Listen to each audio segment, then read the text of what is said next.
السلام عليكم ورحمة الله وبركاته. أهلا بكم معايا في درس جديد من دروس تعليم الكروشيه من وي.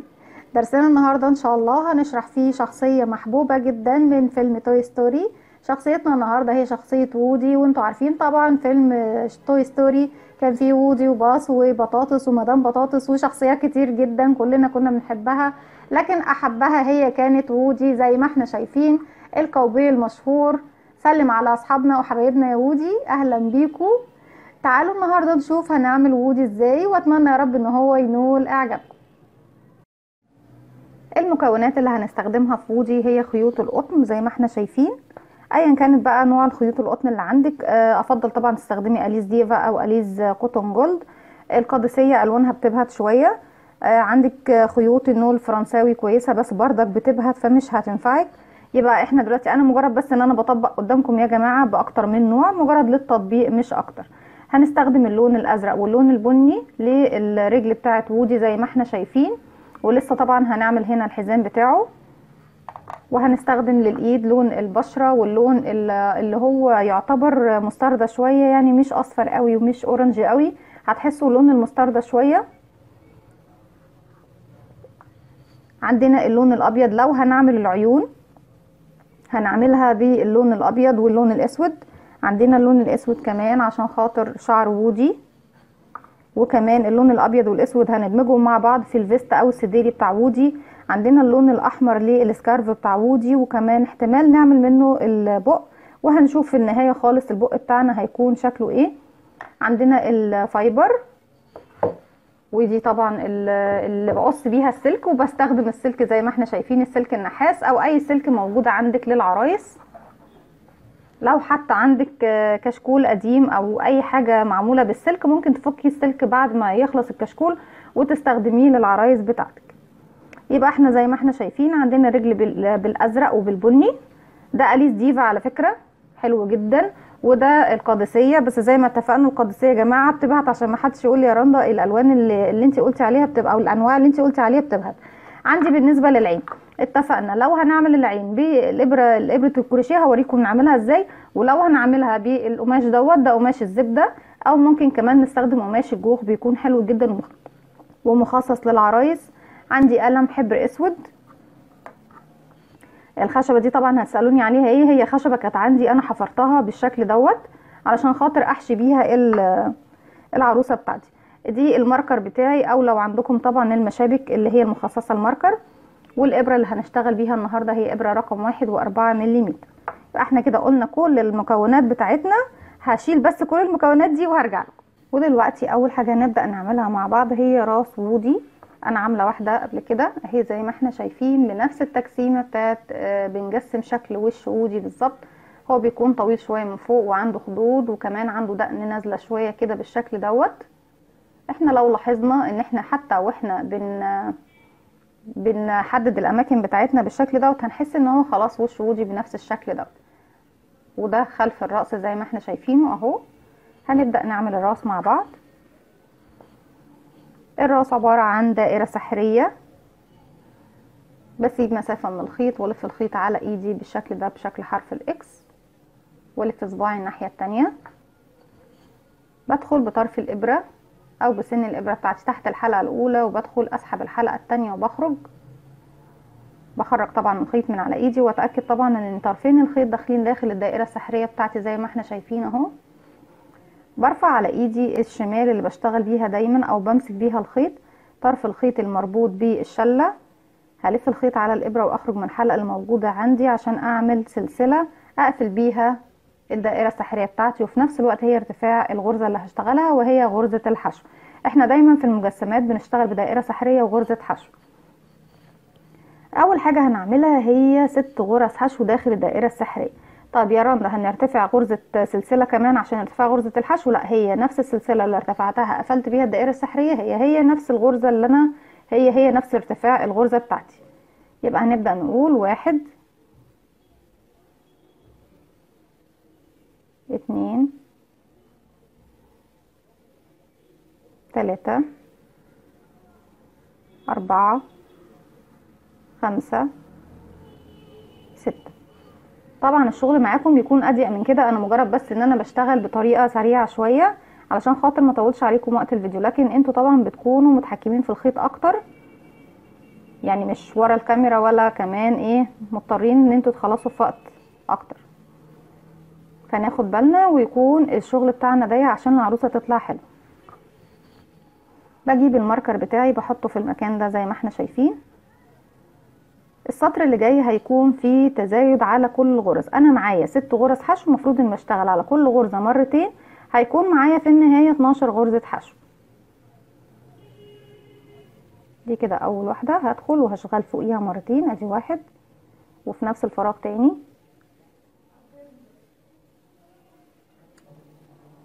اتنين، ودي رقم 2، واحد، اتنين، ودي رقم 3 عفوا، واحد، اتنين، ورقم 4، واحد، اتنين، ورقم 5، واحد، اتنين، ورقم 6 وهي اخر غرزة عندي، واحد، اتنين. كده اصبح معايا الراوند دوت هو رقم 2 بيقفل على 12 غرزة حشو، لان احنا عملنا تزايد على كل الغرز. لو حابين يا جماعة ان احنا نكتب مع بعض الباترون، هي سهلة جدا الحكاية، ما فيهاش اي صعوبة وبكل بساطة. انا طبعا هنزل لكم الباترون في فيديو لوحده تكون كده سهل وسريع، لكن احنا لو هنبدأ نعمل الرأس كده، هي عبارة عن رقم 1 طبعا دائرة سحرية ب6 غرز حشو، 6 حشو. رقم 2 تزايد في كل الغرز يبقى 12 حشو. رقم 3 هعمل تزايد في رقم الغرزة رقم 2، هيكون عندي يعني واحدة بدون تزايد والتانية فيها تزايد بشغل فيها مرتين، هيكون عندي 18 حشو. واحدة واحدة بقى هنكتب مع بعض الباترون. احنا كده ايه كتبنا الجزء الاول. طيب السطر اللي هو الراوند رقم 3 اتفقنا هنعمل تزايد في الغرزة رقم 2، يعني هنشغل واحدة بدون تزايد واتنين هنشغل فيها التزايد. بشيل الماركر طبعا واحطه في بداية السطر الجديد. دي اول واحدة بدون تزايد، والغرزة رقم 2 هشغل فوقيها مرتين، 1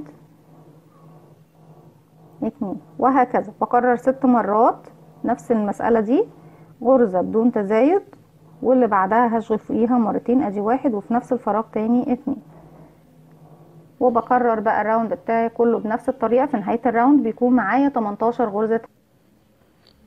انا كده في اخر غرزتين اللي هي دي بدون تزايد، والاخيرة هي اللي هيكون فيها التزايد، 1 2. دايما لما بكون بعمل تزايد يا جماعة ملحوظة مهمة جدا، هو في ملحوظتين دلوقتي.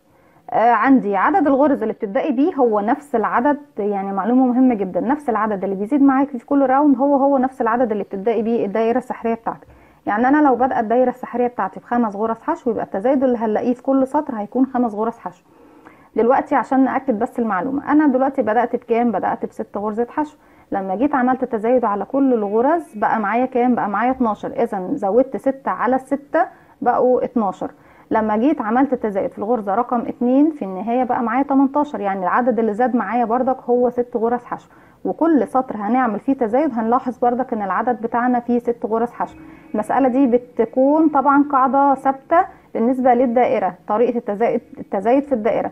لكن طبعا بالنسبة لل ان انا بعمل تزايد في اي عمل او اي شغل، بعمل تزايد في جزء معين وجزء لا، فالقاعده دي طبعا مش هتثبت معايا، لان عدد الغرز اللي بزودها هي العدد اللي انا فعلا قصدي ان انا ازوده. لكن لو هنبص للقاعده بتاعه الدائره، هي العدد اللي بيكون معايا في البدايه هو نفس العدد اللي بيزيد على كل راوند. طيب السطر اللي جاي ده، وتاني معلومه طبعا عشان ما انساش، لما بتكلم معاكم بنسى حاجات كتير بصراحه. تاني معلومة هي ان دايما لما بكون بعمل تزايد في السطر، اخر غرزة لازم تنتهي بعدد زوجي من الغرز. يعني ما ينفعش ان انا مثلا اجي اشتغل الغرز بتاعتي واجي الاقي الغرزة اللي انا بشتغلها الاخيرة ما فيهاش تزايد، معنى كده ان العدد اللي معاكي مش صحيح. يعني انا ما بفضلش اعد طول ما انا شغاله معاكم، احيانا بعد بصراحه واحيانا لا، لكن مش هتفضلي تعدي وتلبخي نفسك بالعدد. فعشان كده بقولك دايما حاولي تعرفي ان لو الغرزه الاخيره بتاعتك انتهت بعدد زوجي من الغرز، يعني فيها 2 من الغرز، يبقى الشغل بتاعك صحيح والعدد بتاعك مظبوط. لو لقيتي ان الغرزه الاخيره انتهت بغرزه واحده، يبقى العدد بتاعك مش مظبوط، وارجعي راجعي العدد بتاعك بتاع الراوند تاني. السطر رقم 3 نكتبه، او السطر سوري رقم 4 هيكون تزايد في رقم 3، وهيكون معايا 24 غرزة حشو. ان شاء الله لما انزل لكم الباترون هكتبه لكم بالعربي وبالانجليزي عشان ايه نكون عارفين واللي هي طبعا الرموز بتاعته مكتوبة ازاي.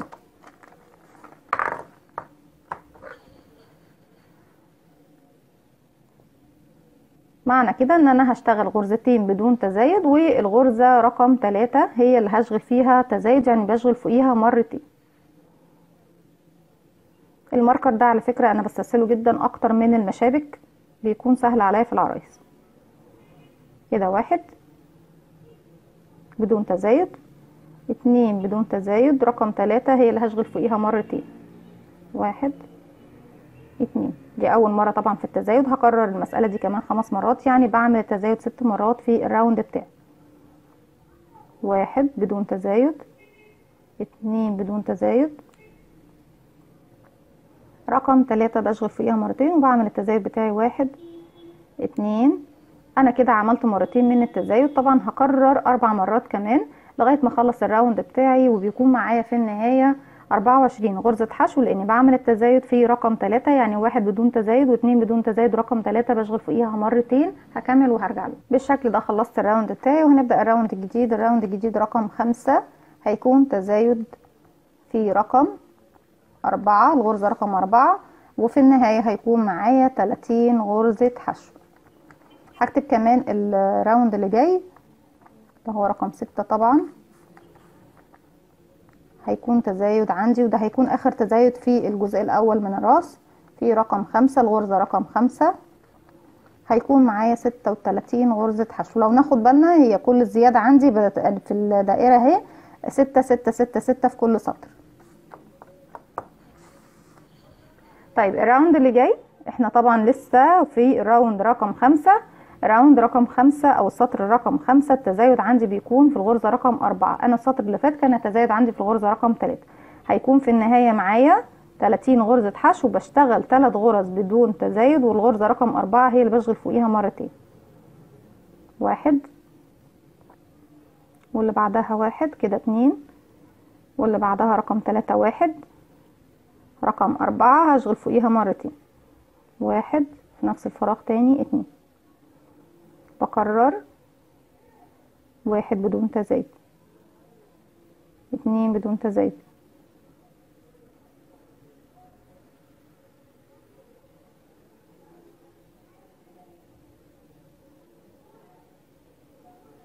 3 بدون تزايد، ورقم 4 هي اللي بشغل فوقيها تزايد. كده 1 2، وبكرر نفس العملية 4 مرات كمان لغاية ما اخلص الراوند بتاعي. بعد ما خلص معايا السطر رقم 5 وبقى معايا 30 غرزة حشو، والتزايد فيه كان في الغرزة رقم 4، هنبدأ نعمل مع بعض السطر رقم 6، وزي ما اتفقنا وكتبنا مع بعض التزايد فيه هيكون في الغرزة رقم 5. في النهاية هيكون معايا 36 غرزة حشو، يعني بشغل 4 غرز بدون تزايد. كده 1 2 3 4 غرز بشغل فوقيهم 4 غرز زيهم، ورقم 5 بشغل فوقيها مرتين. 1 تاني في نفس الفراغ، 2 تاني هكرر 1 2 3 4، ورقم 5 بنشغل مرتين.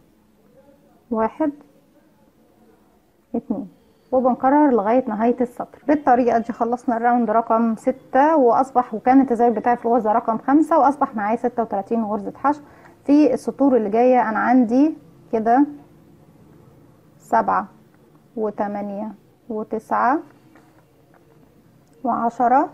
انا عايزة 8 سطور ثبات كده، 1 2 3 4 5 6 7 8.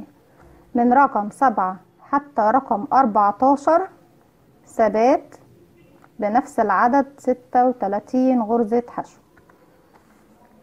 تاني هنراجع، انا عندي هنا وصلت لغاية السطر رقم 6، عايزة 7 و8 و9 و10 و11 و12 و13 و14 ثبات، وهم 8 سطر، علشان برضك نكون ايه واضحين مع بعض.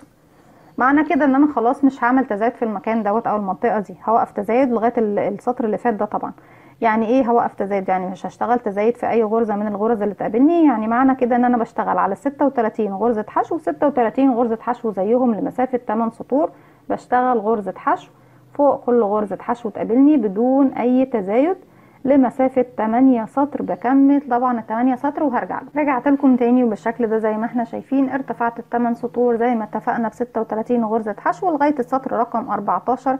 السطر اللي جاي سطر مهم جدا، عايزاكم بس تركزوا معايا. طبعا ده الورق اللي انا كاتباه، وبقعد اشخبط وامسح كتير كذا مرة طبعا لغاية ما اوصل للعدد الصحيح والشكل المجسم اللي انا حباه بالظبط. هنشوف بقى السطر رقم 15 هيكون الشغل فيه شكله ايه. اول حاجة هنعملها هشتغل 12 غرزة حشو بدون تزايد، وبعد ال 12 هشتغل 4 غرز فيهم تزايد، 4 مرات تزايد، يبقى 12 حشو بدون تزايد، بعد كده 4 تزايد، بعد كده 4 حشو بدون تزايد، وبعد كده تاني هرجع اعمل 4 تزايد على 4 غرز، وبعد كده هشتغل 12 حشو تاني زي ما احنا شايفين. في النهاية العدد بتاعي هيكون 44 غرزة حشو. تاني هكرر، بشتغل 12 حشو وبعد كده 4 تزايد، وبعد كده 4 حشو، وبعد كده 4 تزايد، وبعد كده 12 حشو. يعني بقسم الوش بتاعي لثلاث اجزاء، جزء يعني 3 تلات. التلت الاول هو 12 بنشتغلهم حشو، التلت اللي في النص بشتغله 4 و4 و4، احنا لو ضربنا طبعا التلاتة في 4 ب12، 4 منهم تزايد و4 حشو اللي في النص بدون تزايد، و4 الاخرانيين فيهم تزايد. التلت الاخير وهو 12 غرزة حشو بعملهم طبعا بدون تزايد. في نهاية الراوند هنلاقي معانا 44 غرزة حشو. نبدأ بقى نشتغلهم مع بعض عملي.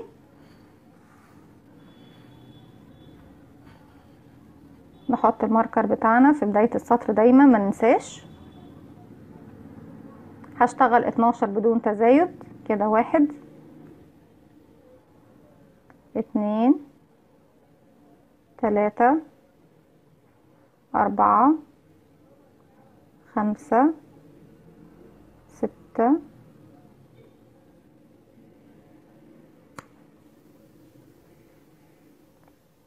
7 8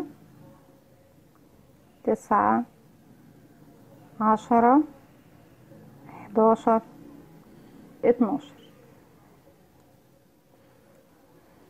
حابة كمان يا جماعة ان انتوا تقعدوا تجربوا مع بعضكم او مع نفسكم، ان انتوا تقعدوا تعملوا باترون وتحاولوا ان انتوا تجربوا تشوفوا الشكل اللي قدامكم ممكن يكون شكله ايه، اذا كانت دايرة، اذا كانت شيء مجسم، رجل، ايد. نحاول طول ما احنا قاعدين نكتب مع نفسينا اعداد ونحاول نجربها كده بالابرة وبالخيط لغاية ما نوصل للشكل اللي احنا عاوزينه. في النهاية على فكرة هتقدروا تصمموا عرايس واشكال تانية كتيرة بشكل حلو وسهل جدا. يعني انا بصراحه لما بحاول اوصل لشكل او بتعجبني شكل حاجه وبحب اعملها، انا مش متخصصه عرايس عشان ايه، دي تاني مره اقولها معاكم، انا مش تخصص او احتراف عرايس، انا مجرد بشتغل كروشيه بطريقه عاديه جدا، بس بحب العرايس فحبيت ان احنا كمان نتشارك مع بعض ان احنا نعملها بطريقه سهله وبسيطه. اي ست بيت او اي بنوته حابه ان هي تشتغل عرايس، مش لازم تكوني محترفه عرايس عشان خاطر تعمليها، لا ممكن نعملها بالمكونات العاديه الموجوده عندك في ادوات الكروشيه بتاعتك الطبيعيه، ونشتغلها ونعمل حاجة حلوة تفرحك، تفرح ولادك، تفرح اصدقائك، قرايبك. المهم ان احنا نحاول نعمل حاجة حلوة ننبسط بيها وتكون فيها على الاقل حتى جزء بسيط من النجاح يفرحنا. فبفضل طبعا اكتب، ولو ما عجبنيش الباترون بشخبط تاني وارجع اعيد العدد واغير العدد لغاية ما بوصل طبعا للمجسم اللي انا عاوزاه. يمكن ما بيكونش بالظبط 100% زيه بالظبط، لكن على الاقل بتقدري توصلي حتى ولو ل90% او 80% من المجسم بتاعك، فحاولوا ما تملوش وما تزهقوش. اشتغلت 12 من اول السطر، 12 غرزة حشو بدون تزايد. عندي بعد كده 4 غرز فيهم تزايد. ادي اول واحدة اهي، هشتغل فوقيها مرتين، 1 2، ودي رقم 2 هشتغل فيها 1 2، رقم 3 هشتغل فوقيها 1 2، رقم 4 1 2. طيب دول 4 غرز فيهم تزايد. ال4 اللي جايين بدون تزايد كده هشتغل فوق كل واحدة فيهم واحدة كده، 1 2 3 4. ال4 اللي جايين فيهم تزايد، 1 2، ودي رقم 2 اهي، 1 2، رقم 3 1 2، رقم 4 1 2. طيب انا اشتغلت 4 تزايد و4 بدون تزايد و4 فيهم تزايد، هيتبقى لي 12 غرزة حشو حتى نهاية السطر. بشتغل فوق كل غرزة غرزة زيها كده، 1 2 3 4 5 6 7 8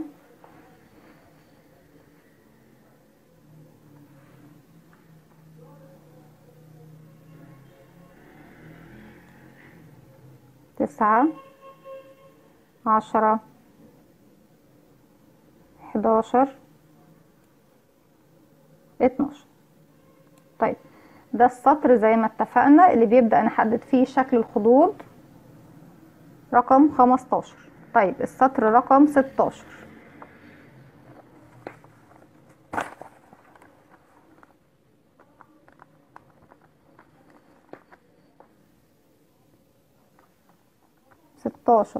و17 ثبات بنفس العدد، 44 غرزة حشو. طيب 17 احنا هنا لغاية 17. السطر رقم 18 بقى نكتبه، وبعد كده ايه بعد ما نخلص السطرين اللي هما الثبات نرجع نعملهم مع بعض. هيكون عبارة عن ايه؟ عندنا 5 حشو وارجع اعمل تناقص. بكرر العملية دي 4 مرات. تاني هكتب 5 حشو تناقص، 5 حشو تناقص كده 3 مرات، 5 حشو تناقص، 5 حشو تناقص، 5 حشو تناقص، 5 حشو تناقص. هنا 1 2 3، لا 3 مرات، 3 بس يا جماعة. 5 حشو تناقص، 5 حشو تناقص، 5 حشو تناقص. هرجع اعمل 2 تزايد، غرزتين فيهم تزايد. بعد كده هرجع اكرر تاني 5 حشو تناقص، 5 حشو تناقص، 5 حشو تناقص،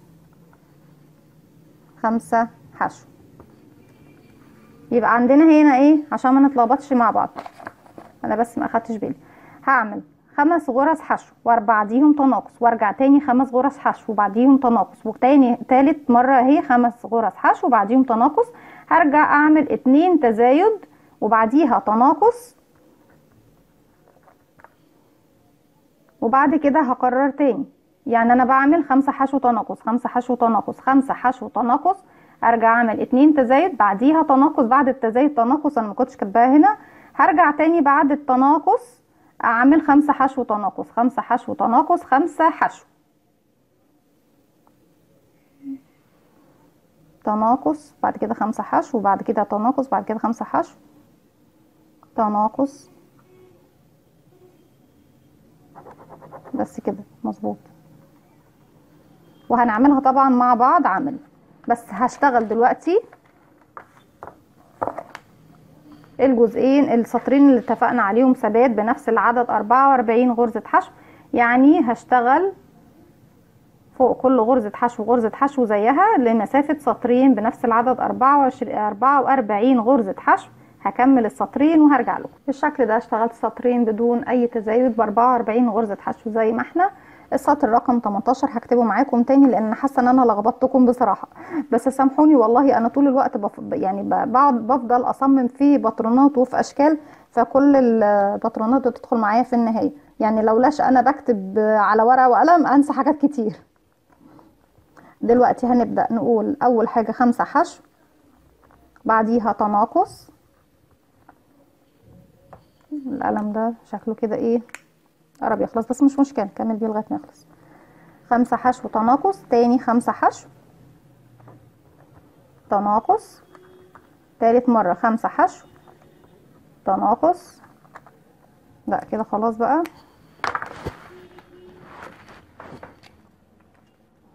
3 مرات 5 حشو تناقص، بعد كده 2 تزايد، غرزتين فيهم تزايد، بعد الاتنين تزايد في تناقص، 1 تناقص. بعد الواحد تناقص هرجع تاني 5 حشو تناقص، 5 حشو تناقص، 5 حشو. يعني دول 5 حشو تناقص، 5 حشو تناقص، 5 حشو. ليه ما عملتش 5 حشو تناقص اللي هي التالتة؟ لان احنا عملنا بعد التزايد اللي هو الاتنين تزايد عملنا 1 تناقص، فبالتالي كملنا كده العدد بتاعنا مظبوط كده، مظبوط اهو. هنوصل ل40 غرزة حشو في النهاية بتاعتي. نطبق مع بعض بقى الاعداد اللي كتبناها، نركز مع بعض. تطبيق الباترون على فكرة ما بيبقاش صعب، ما في قمة السهولة، في منتهى السهولة. انك تكتبي باترون هي اللي بتكون صعبة شوية، لانك بتفضلي تفكي وتشتغلي تفكي وتشتغلي لغاية ما توصلي طبعا للشكل اللي انت حباه. اول حاجة هنشتغل 5 حشو، 1 2 3 4 5، وهعمل تناقص. طيب التناقص بيكون ازاي؟ هنشتغل بطريقة سحرية. انا بدخل في الضلع الامامي لاول غرزة، والضلع الامامي لتاني غرزة، بلف الخيط واخرج منهم هما الاتنين اهو، وهتبقى حلقتين هلف الخيط واخرج منهم. تاني هعمل 5 حشو، 1 2 3 4 5. بعد ال5 في تناقص، الضلع الامامي لاول غرزة والضلع الامامي تاني غرزة، والف الخيط واخرج من الحلقتين دول، والف الخيط واخرج من الحلقتين الباقيين عندي. لتالت مرة هعمل كمان 5 حشو، 1 2 3 4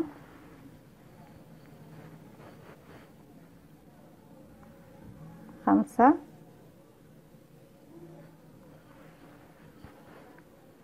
وبعد كده تناقص في الاتنين اللي بعديهم. طيب بعد كده نعمل، احنا عملنا 3 مرات 5 حشو تناقص، 5 حشو تناقص، 5 حشو تناقص، في غرزتين فيهم تزايد. ادي 1 هشتغل فوقيها مرتين، ادي 1 في نفس الفراغ تاني 2، والغرزة رقم 2 اهي فيها تزايد، 1 في نفس الفراغ تاني 2، بعديهم 1 تناقص، يعني الغرزتين اللي بعديهم هعمل فيهم تناقص وهشغلهم مع بعض. بعد التناقص 5 حشو، 1 2 3 4 5، وبعديهم تناقص بعد ال5، بعديهم كمان 5 حشو تناقص، 1 2 3 4 5 وتناقص،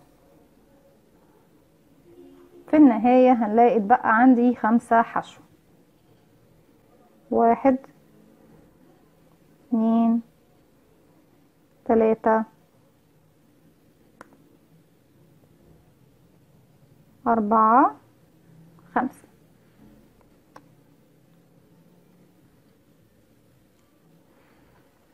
زي ما احنا شايفين اهو بدأ الوش بتاعنا يبان. عفوا. اصبح معايا 40 غرزة حشو. نشوف الراوند اللي بعده.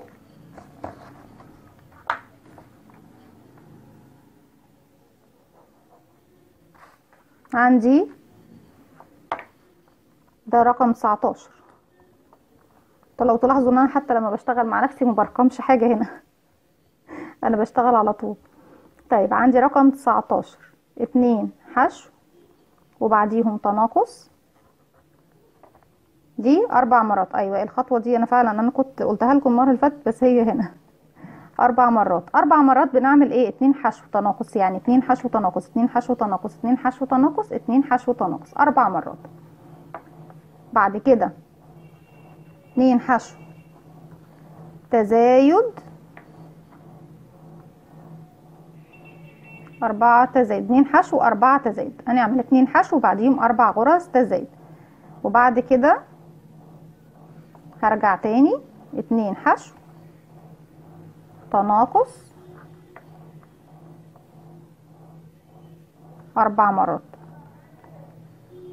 في النهاية العدد معايا هيكون 36 غرزة حشو. طيب نشرح مع بعض الجزئية دي.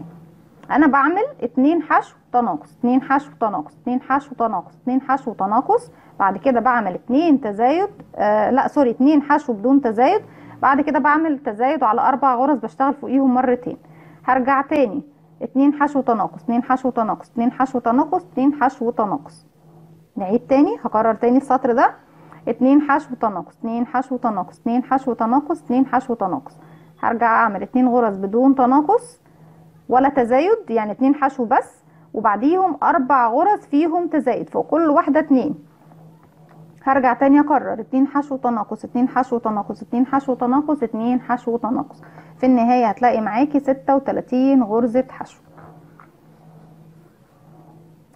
بعد كده هيبقى معانا 4 سطور ثبات، يعني عندي 20 و21 و22 و23 دول ثبات بنفس العدد 36 حشو. وبعد كده طبعا ايه هقول لكم ايه اللي هنعمله عشان نقفل الراس. الجزئيه دي طبعا هي السطر اللي احنا هنشتغله دوت، هو اخر سطر فيه تجسيم للوش بتاع وودي. هنقول اهو بسم الله.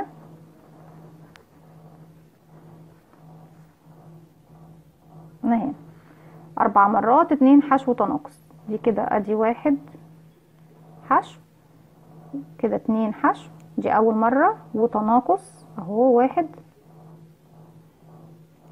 تاني مرة اهو 2 حشو 1 2 وبعديها تناقص. تالت مرة 2 حشو ودي 1 وتناقص.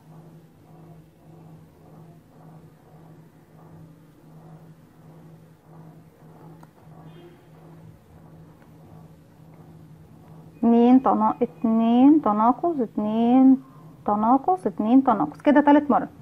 رابع مرة اللي جاية 1 2 تناقص، بس الغرز ضيقة جدا. بعديهم 2 حشو عاديين، 2 حشو هم عادي. بعد ال2 حشو هنعمل 4 تزايد. 1 2 فوق اول واحدة ودي رقم 2 1 2 ودي رقم 3 1 2 ورقم 4 1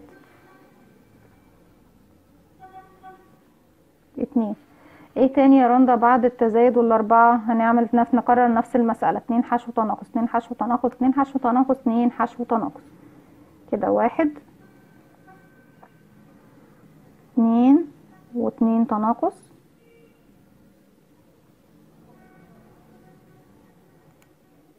بعدين اتنين حشو تناقص، اتنين اهو، ده رقم اتنين تناقص،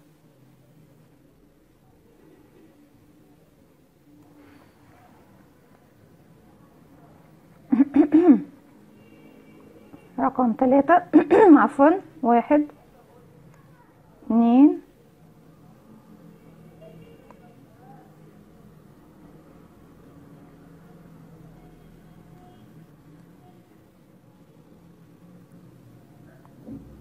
دي رقم أربعة، دي واحد اتنين واخر اتنين معايا هناخدهم تناقص. طيب المرحلة اللي جاية احنا طبعا هنا معانا 36 غرزة حشو، المرحلة اللي جاية هيكون ايه؟ هيكون 4 سطور ثبات بدون تناقص، فوق كل غرزة غرزة واحدة بس، يعني بشغل كل غرزة فوقيها غرزة لمسافة 4 سطور. هكمل وهرجع له. رجعت لكم تاني وانا قبل ما اكمل الاربع سطور بدون تزايد ولا تناقص، في غرزتين هنا يا جماعة انا نسيت اقولها لكم. في يعني بعد ما بعمل 4 مرات غرزتين حشو تناقص، غرزتين حشو تناقص، غرزتين حشو تناقص، غرزتين حشو تناقص، في النهاية بيفيض معايا غرزتين علشان يبقى العدد معايا 36 غرزة حشو. يبقى بعد ما بعمل الاربع مرات 2 حشو تناقص، بعمل 2 حشو في نهاية الراوند.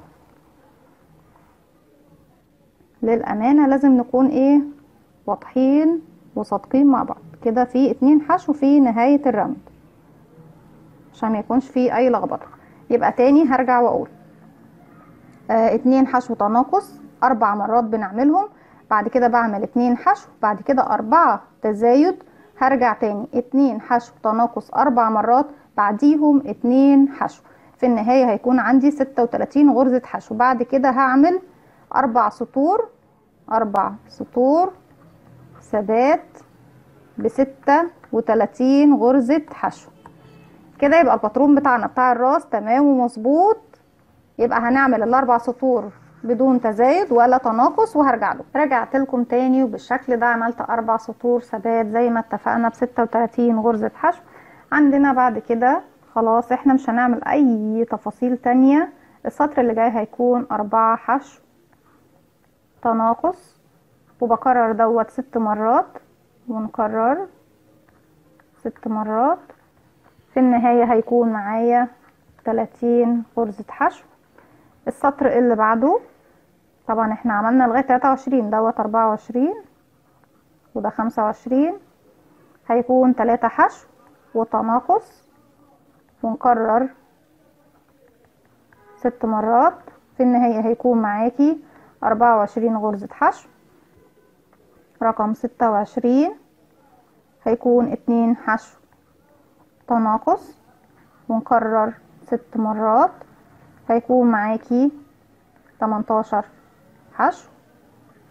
السطر الاخير اللي فيه تناقص هو رقم 27، هيكون حشو وتناقص 6 مرات، طبعا هيكون معايا 12 حشو. انا مفيش مكان نكتب فيه في الورقة بس مش مشكلة اهي. السطر رقم 28 و29 و30 هيكونوا 3 سطور ثبات ب12 ثبات كده، 12 12 12 حشو. دول 3 سطور ثبات، دول بتوع الرقبة.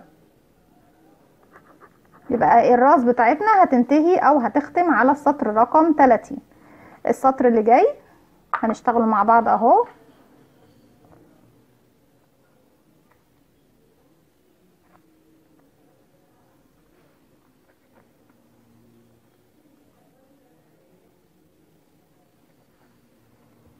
هشتغل 4 غرز بدون تناقص، ادي 1 2 3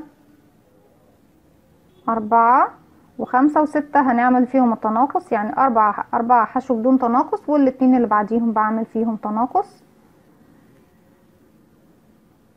وبكرر ده كمان 5 مرات لان دي المرة الاولى، 6 مرات تكرار كده. 1 دي رقم 2 في التناقص كده، 1 2 3 4 ده التكرار التاني، ورقم 5 و6 هعمل فيهم تناقص، وبكرر كمان 3 مرات لغاية ما بوصل طبعا لنهاية الراوند 4 غرزة بدون تناقص، و5 و6 بنعمل فيهم تناقص حتى نهاية السطر. هكمل وهرجع لكم. رجعت لكم تاني، وزي ما احنا شايفين انا السطر اللي انا عملته ده كانت ال4 غرز وبعد كده تناقص، وهكذا كررت 6 مرات. زي ما احنا شايفين انا ما كنتش لسه وريتكم الوش بتاع وودي، بدأت الملامح تتفسر زي ما احنا شايفينها اهي، الخدود طبعا ومكان النوز المناخير ومكان البق، ودي الدقن بتاعته لسه طبعا هتطول مع ال3 سطور اللي هنشتغلهم، والرقبه كمان السطر اللي جاي دوت هنشتغل 3 غرز حشو فوق 3 غرز حشو، وبعد كده بنعمل تناقص وبنكرر ده 6 مرات، بنعمل ده 6 مرات على مدار السطر بتاعي. دي اول مره اهي، ادي 1 2 3، وهاخد بقى تناقص يعني 4 و5 مع بعض. تاني تكرار عندي 1 2 3، وبعد كده 4 و5 مع بعض، وهكذا طبعا حتى نهاية الراوند. خلصنا السطر اللي فات التزايد التناقص بتاعي سوري كان في الغرزة رقم 4 و5، يعني 3 حشو بدون تناقص وبعد كده تناقص. السطر اللي جاي هيكون 2 حشو بدون تناقص وبعد كده تناقص.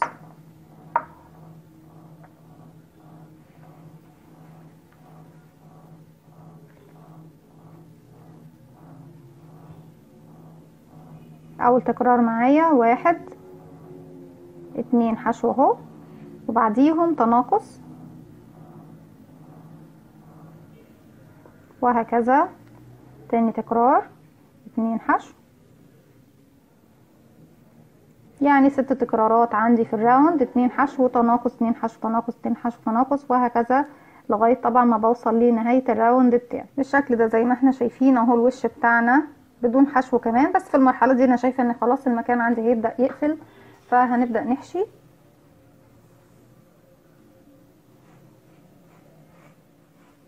حشو الراس ما بيكونش كتير لو هتطرزوا بالنسبة طبعا للعرايس.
بحشي طبعا كل اتجاهات وجوانب الراس.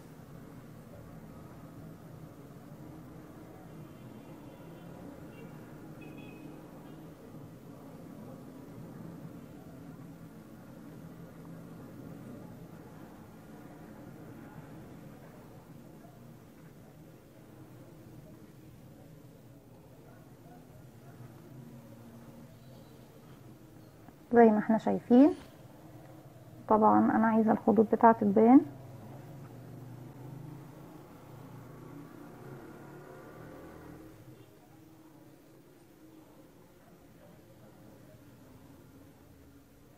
وانتي بتحشي بتكسمي الجزء بتاعك بتبينيه،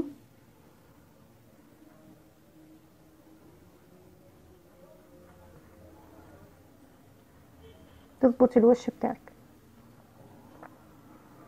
المرحلة اللي جاية دي انا هبدأ اشتغل اخر سطر فيه تناقص عشان اوصل تاني ل 12 غرزة حشو، او اوصل ل 12 غرزة حشو، وهي طبعا العرض بتاع الرقبة بتاعت ودي.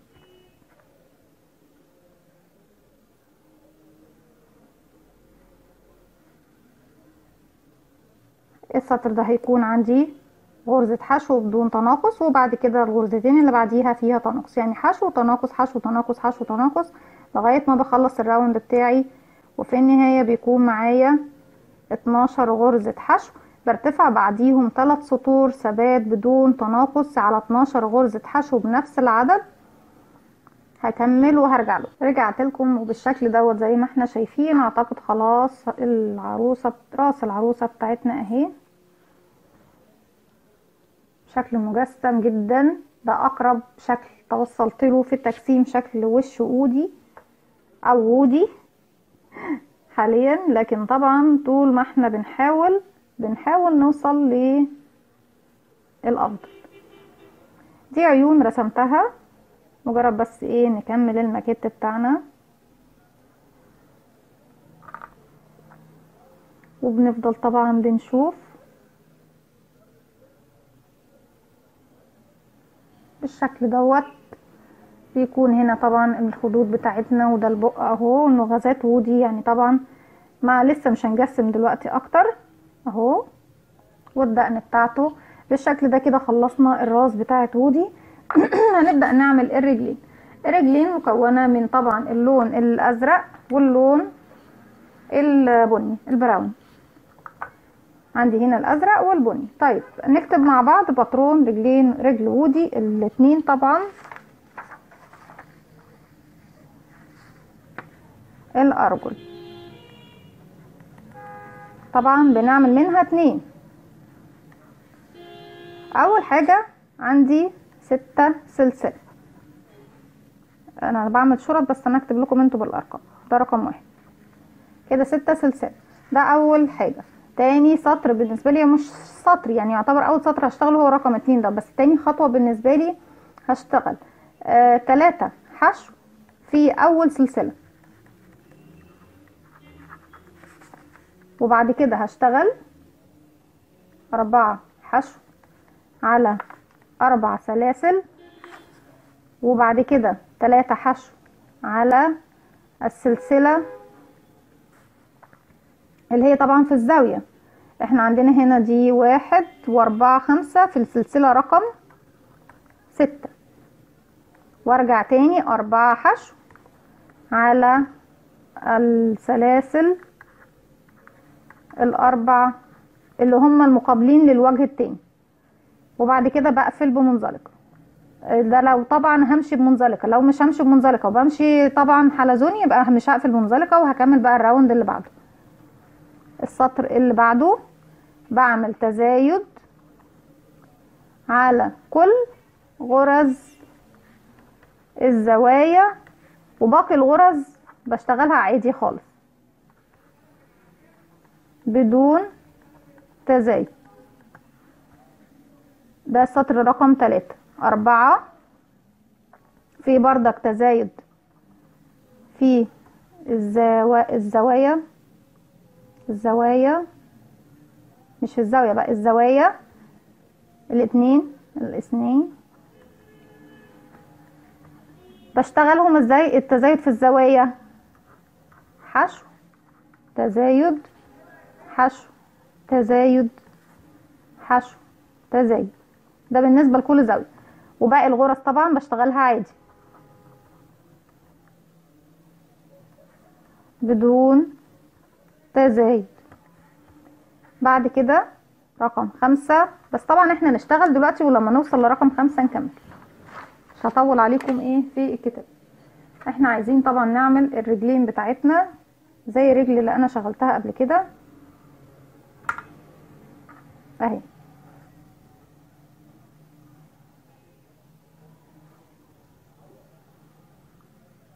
بتكون طبعا البوت بتاع وودي زي ما احنا شايفين، والجزئية دي اهي بالشكل ده بنعملها طبعا، وبعد كده بطبقها كده بتديني طبعا شكل البوت بتاع وودي. وبعد كده بنعمل الرجلين، ونيجي في المنطقة دي واحنا بنحشي طبعا ناخد بالنا ان هي يكون فاضي شوية، لان الحتة دي بتكون هنخيطها بعد كده، بتكون مقسومة كده عند العروسة وودي. دي كده الاجزاء اللي احنا بنعملها مع بعض. هنبدأ باللون البراون البني.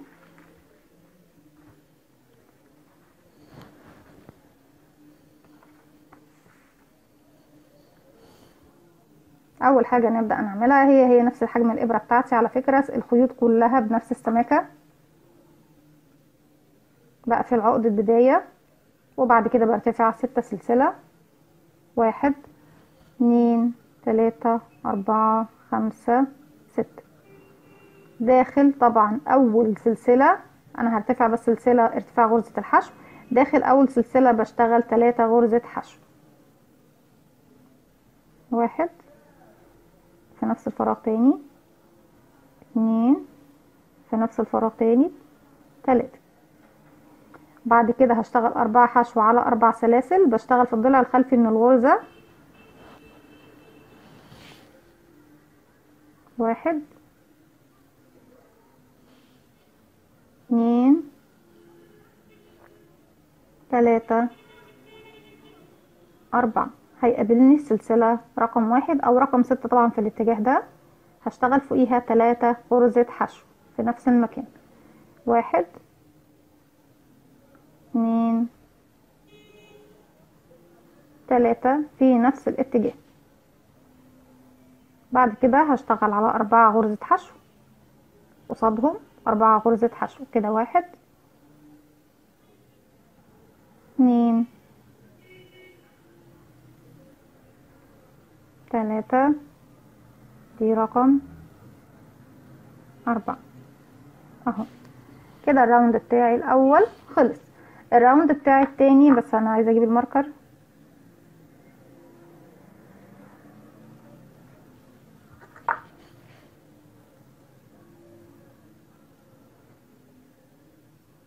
الراوند بتاعي التاني انا مش هعلم الزوايا لان انا عارفاها، لكن انتوا لو حابين تحطوا ماركر في بدايه الزاويه دي والزاويه دي، هتحطوا واحد هنا واحد هنا واحد هنا واحد هنا في الماركر بتاعكم. هشتغل على الزوايا ال3 غرز اللي في الزاويه، هشتغل عليهم تزايد. دي اول واحده اهي، 1. تاني هشتغل في نفس المكان كمان مره،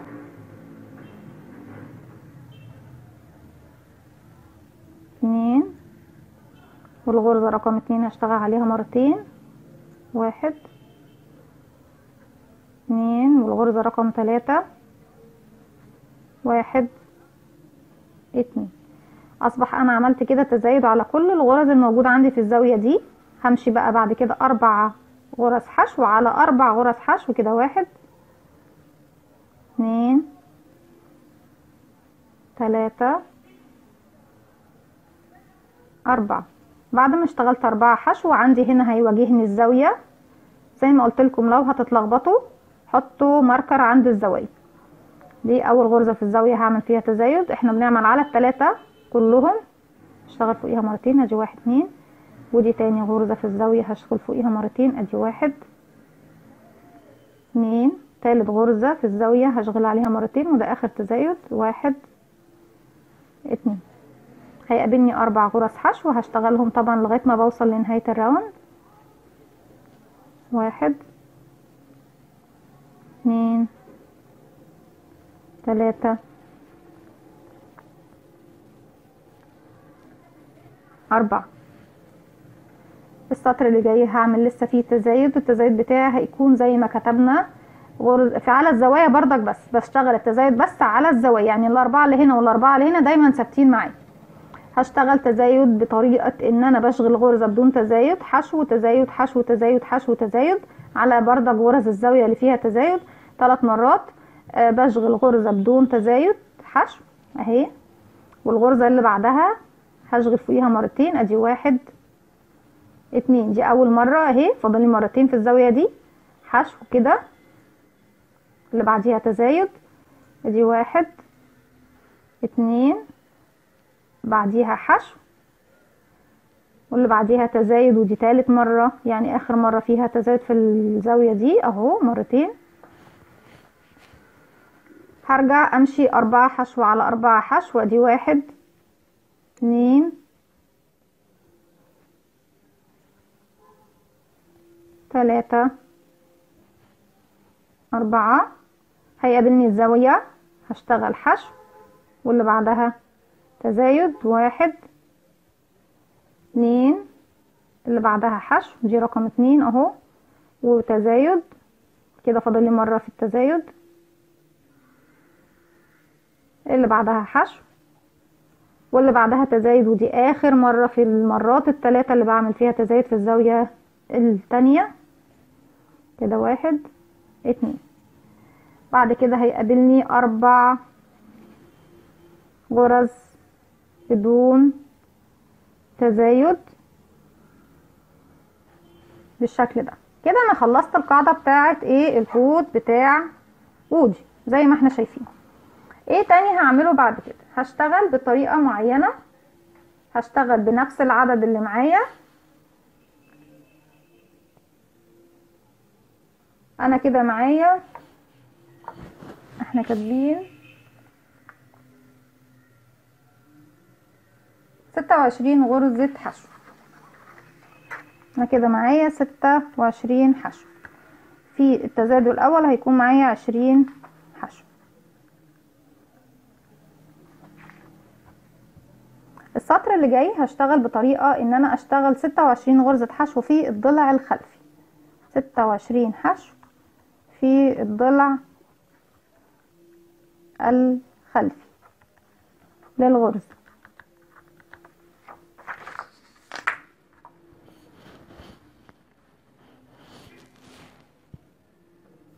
يعني هشتغل على كل غرزة غرزة زيها بس في الضلع الخلفي. انا عندي هنا ده حرف الفي كامل اهو، في ضلعين، الضلع اللي قدامي مش هشتغل فيه، والضلع اللي هو الخلفي ده.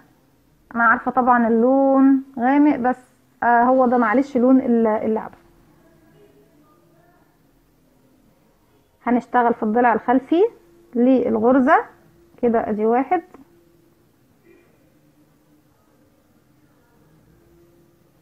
واللي بعدها اهو في الضلع الخلفي، الضلع اللي هو في الوش التاني، مش في وش ده، اللي في وش اهو مش هشتغل فيه، هشتغل في اللي جوه ده. 2 3 4. هقول لكم ليه انا بشتغل كده. 5 6. بكمل طبعا حتى نهاية الراوند، هكمل وهرجع لكم. رجعت لكم تاني وبالشكل ده خلاص خلصت الراوند بتاعي كله في الضلع الخلفي. المقصود من ان انا اشتغلت في الضلع الخلفي هو ايه؟ ان انا طبعا خليت الرجل بتاعتي او الشوز بتاعتي تطلع لجوه كده لفوق، واديت لنفسي هنا زي ما ناخد يعني لو تاخدوا بالكم اسفه ان الضلع الامامي باين عندكم من بره اهو، والضلع الخلفي اشتغلنا عليه، فبالتالي الغرزه طلعت لفوق زي ما احنا شايفينها اهي، وعملت حائط للرجل بتاعتنا. السطر والسطر اللي بعده، السطرين الجايين يعني رقم 6 ثبات ب26 حشو، ورقم 7 كمان ثبات 26 حشو، يعني سطرين ثبات بنفس العدد. بس السطرين دول مش هشتغلهم بقى في الضلع الخلفي، هشتغلهم بشكل طبيعي جدا. انا بس الضلع الخلفي اشتغلت في السطر اللي فات عشان نبدأ نقوس الرجلين بتاعتنا وندخل الشغل بتاعنا نخليه يقف لفوق كده. السطرين اللي جايين هشتغلهم عادي خالص بقى في حرف الفي كامل زي ما احنا شايفين اهو، بدخل في حرف الفي بشكل كامل. عاد 26 غرزة حشو على 26 غرزة حشو، بكمل سطرين وهرجع لكم. بالشكل ده ارتفعت سطرين زي ما احنا شايفين بنفس العدد 26 غرزة حشو. اللي هو السطر رقم 8 بقى هيكون عندي 6 مرات تناقص، يعني تناقص 6 مرات، وبعد كده بنكمل حشو عادي على كل حشو.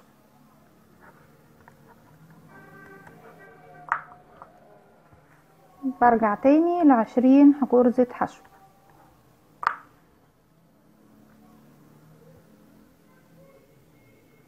هشغل على اللي يعتبر 12 غرزة، هشغل 6 مرات تناقص، باخد كل غرزتين مع بعض كده، ادي 1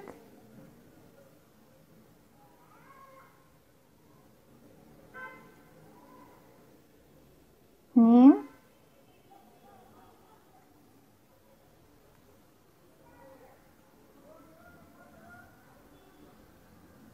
3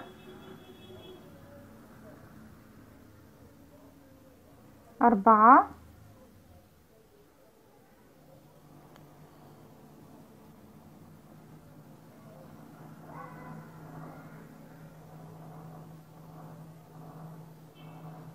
5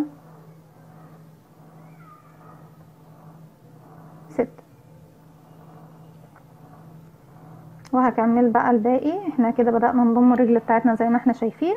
هكمل لغاية ما بوصل طبعا للماركر بتاعي غرزة حشو على كل غرزة حشو بتقابلني زي ما احنا شايفين. خلاص مش هعمل تناقص بس كان 6 مرات في بداية الراوند بتاعي بالشكل ده. خلاص وصلت لبداية الراوند بتاعي اهو. الشوز بتاعتي او الجزمة بتاعتي اهي بدأت تبان. الطريقة دي على فكرة لو تحب تعملي لكلوك صغير بتمشي بنفس السياسة دي، بس طبعا بالنسبة للمقاس الأكبر بنعمل تزايد أكتر في القاعدة بتاعة اللكلوك. السطر رقم 9 هعمل تناقص في بداية السطر 4 مرات بيكون في النهاية، وبعد كده بكمل حشو على كل الحشو اللي موجود بيكون معايا في النهاية 16 غرزة حشو. هنشتغل تناقص 4 مرات، يعني تناقص على ال8 غرز بناخد كل 2 مع بعض كده. اول تناقص ادي 1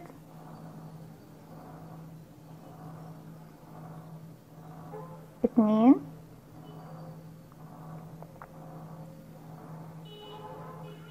3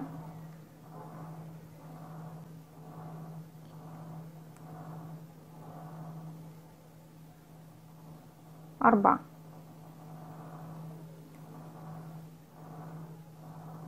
وبكمل غرزة حشو على كل غرزة حشو تقابلني بعد كده.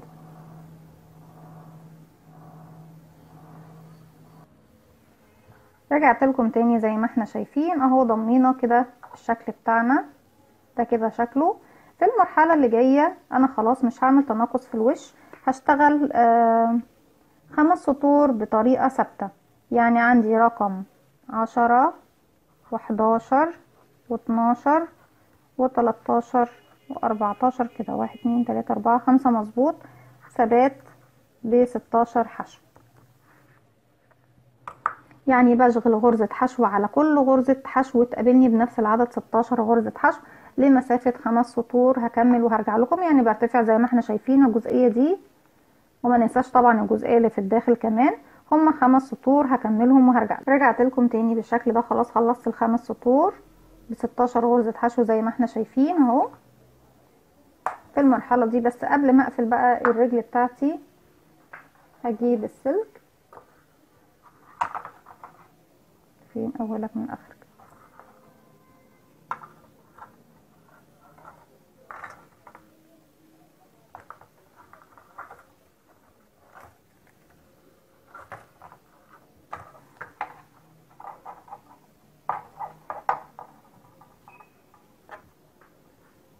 بشوف طبعا مقاس الرجل بتاعتي قد ايه.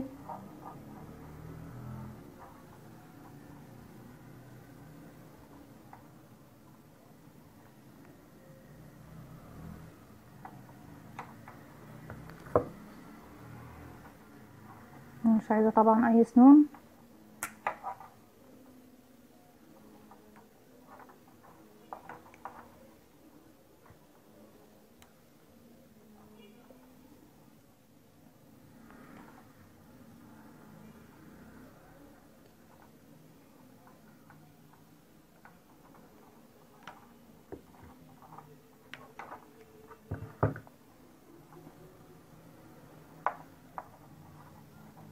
بالشكل ده اهو.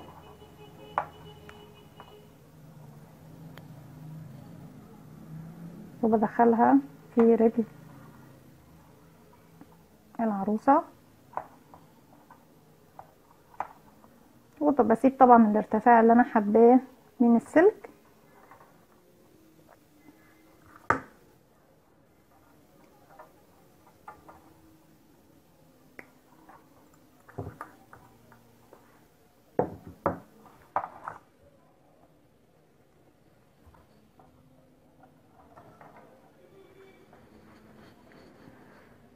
وفي المرحلة دي طبعا قبل ما بكمل شغلي بسيب طبعا السلك المسافة طويلة من السلك تكون كافية ايه ان انا بعد كده لو مش محتاجاها اقصها، لكن ما ينفعش ان انا اوصل سلك تاني. انا كده خلاص ثبت الجزء اللي تحت من الرجل. هحشي حواليه طبعا فايبر، هحشي حواليه كويس جدا انا مش عايزه اطول عليكم، انا هفصل بس احشي الرجلين وهرجع له. رجعت لكم تاني وبالشكل ده زي ما احنا شايفين. خلاص الرجلين بتاعتنا اهي تقدر تقف بشكل طبيعي ونقدر نتحكم فيها ونتنيها باي شكل. في المرحله اللي جايه، السطر اللي جاي هشتغل عليه مرتين. يعني ايه هشتغل عليه مرتين؟ هشتغل عليه مره لاضافه اللون الازرق ونعمل تناقص عشان نبدا نشتغل عرض رجل، طول الرجل كامل، وهنشتغل على الضلع الامامي اللي هو في وش دوت علشان اكمل بقيه الحزام مش الحزام اللي هو يعتبر التانية اللي بنعملها طبعا للبوت. طيب انا هنا دلوقتي عايزه اضيف لون جديد. اخر غرزه طبعا هرجعها وهشتغلها اهي نصها بس،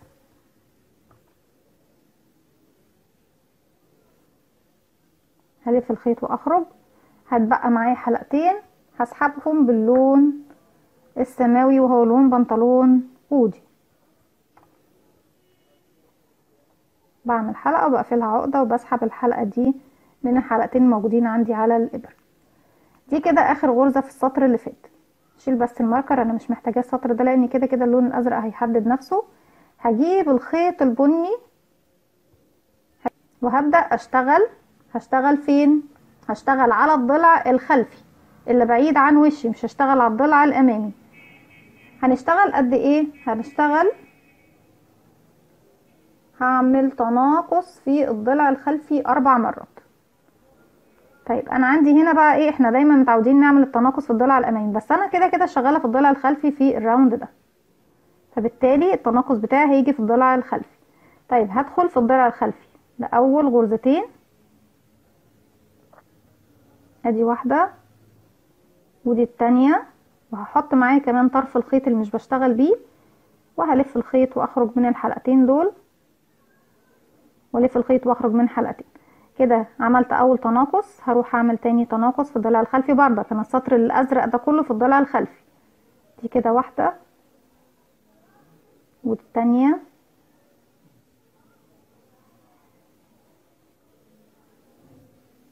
وبلف الخيط واخرج من حلقتين والف الخيط واخرج من حلقتين.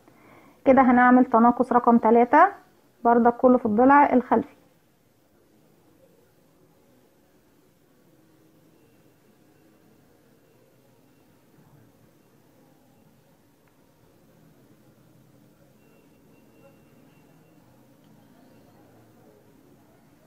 والتناقص رقم 4 اهو كده، 1 2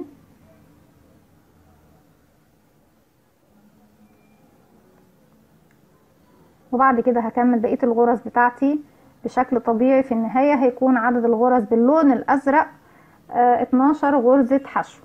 كده عملنا 4 وكده 5. انا كل دوت اللون الازرق يا جماعة كله في الضلع الخلفي من الغرزة.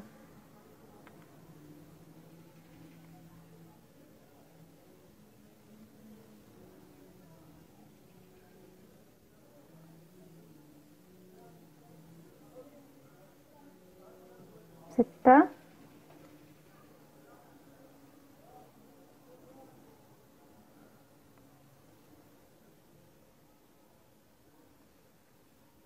7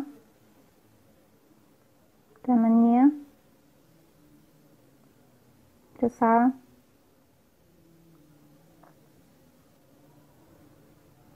10 11 12. وهو ده طبعا العدد اللي انا هستمر، يعني انا من المكان دوت هستمر بقى ارتفع فيه بشكل حلزوني على المكان الازرق دوت، على سطور اللون الازرق بتاعي هشتغل عليه بشكل طبيعي لغايه ما ارتفع ارتفاع القدم كله. طيب انا دلوقتي في المكان ده اهو، رجعت تاني للمكان ده. اول غرزه عندي باينه هنا اهي، ناخد بالنا الضلع الخلفي لأول غرزة اهو. هدخل واسحب الخيط واخرج وهرتفع سلسلة. هعتبر دي اول غرزة اشتغلتها، وهكمل السطر بتاعي كله على الضلع الخلفي للغرز اللي هتواجهني اهي. الضلع الخلفي خلاص بارز قدامي بره اهو، كله باين عندي بره. هشتغل عليه بدون تناقص. اللي هي طبعا التانية بتاعت البوت ما فيهاش تناقص، فهشتغل بنفس العدد 16 غرزة حشو. التناقص لو ناخد بالنا هيكون عندنا بس في الجزء اللي فيه اللون الازرق من جوه. بمشي طبعا على كل الغرز اللي تقابلني لغاية نهاية السطر على الضلع الامامي. بقى دلوقتي البراون ده او البني بشتغله على الضلع الامامي. يبقى انا قسمت السطر بتاعي دوت على جزئين، اشتغلت جزء على الضلع الخلفي وعملت فيه تناقص 4 مرات وانا في الداخل عفوا، واشتغلت جزء منه على الضلع الامامي بدون تناقص بنفس العدد 16 غرزة حشو زي ما احنا شايفين. وهرتفع كمان 3 سطور بعد السطر اللي انا بشتغله ده. بس طبعا بعد ما هنخلص السطر ده هنشتغل بشكل طبيعي بقى على حرف الفي، سواء في اللون الازرق او في اللون البني. ده اهو.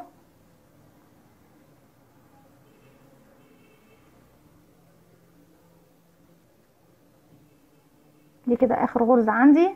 المكان اللي انا طبعا ارتفعت منه هنا اهو. هبدأ بقى اشتغل بشكل حلزوني.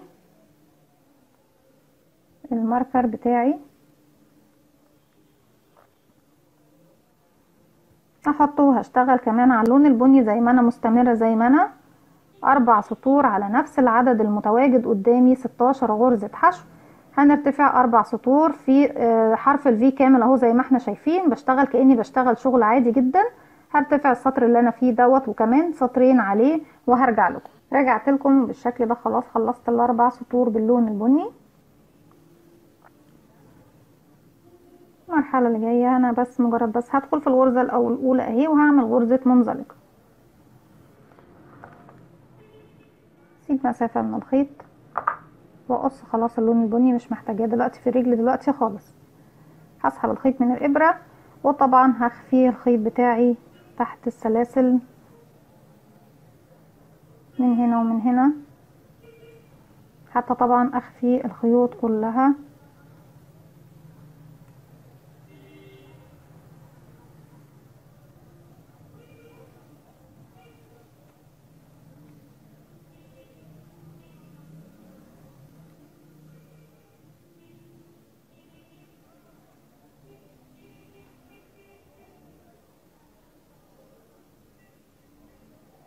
هكتفي بقى بكده لغاية ما ايه نكمل مع بعض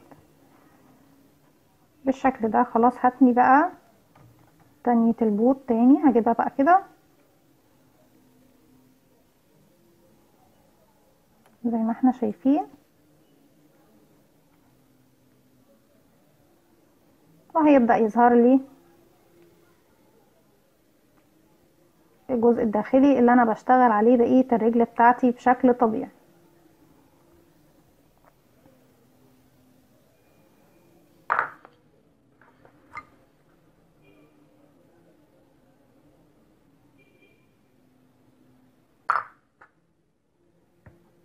بشتغل بنفس الطريقة بقى اللي احنا هنشتغلها على 12 غرزة حشو لمسافة 32 سطر ثابت. طبعا السطر اللي فات انتوا شفتوا، انا مش هضيع عليكم الوقت ونقعد نكتبه، شفتوا اشتغلناها ازاي.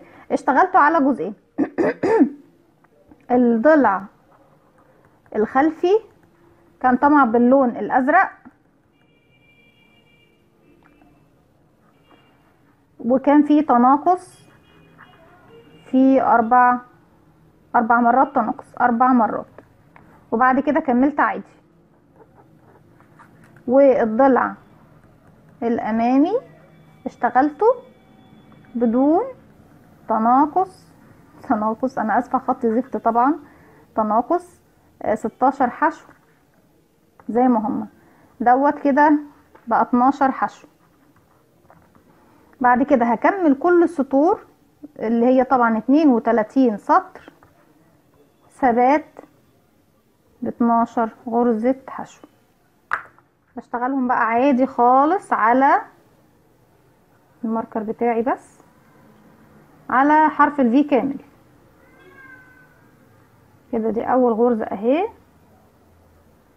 ابدأ اشتغل عادي بقى خلاص على حرف الفي، وبطول بالرجل بتاعتي زي ما اتفقنا 32 بما فيهم طبعا السطر اللي احنا اشتغلناه. يعني ده كده التاني بالنسبة لي، يعني بالنسبة لكم هنطلع 30 سطر، لكن طبعا ارتفاع القدم كلها 32 سطر ب 12 غرزة حشو.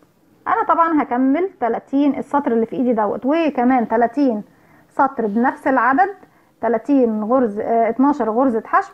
وطبعا عايزه اقول لكم على حاجه، كل ما هترتفعوا 5 سطور احشوا فايبر، يعني ما تستنوش طبعا لغايه ما ترتفعوا ارتفاع رجل كلها وتيجوا تحشوا، لان طبعا زي ما احنا شايفين المقاس صغنطط جدا، فمش هينفع ان انت طبعا تكوني بتشتغلي توصلي لغايه النهايه كده 32 سطر بغرزه الحشو زي ما انت شايفه وتقولي لا هحشي بعد كده. لا، اشتغلي كل 3 4 سطور احشي فايبر حوالين النحاس، وبعد كده ارتفعي تاني واحشي وارتفعي واحشي وهكذا. تعالي عند المنطقه اللي في المنتصف دي او اللي قبل المنتصف شويه، وخليها تكون مهويه شويه، بحيث ان انت لما تيجي نخيطها ونعمل الكسره اللي في الرجل بتاعت وودي تكون سهله عليكي، ما تكونش ناشفه معاكي. هكمل 32 سطر ب 12 غرزه حشو في كل سطر، وبعد كده هرجع لكم نكمل وودي مع بعض. رجعت لكم تاني، وزي ما احنا شايفين خلاص الاتنين الرجلين بتوع وودي كده تمام. كل اللي احنا هنعمله دلوقتي ان احنا عايزين نوصل الرجلين ببعضها. انا عندي هنا دي الرجل دي فيها خيط زياده، فخلاص هقصه، هسيب بس مسافه بسيطه منه وهشيل الزياده. ودي عندي الرجل اللي انا اشتغلت فيها،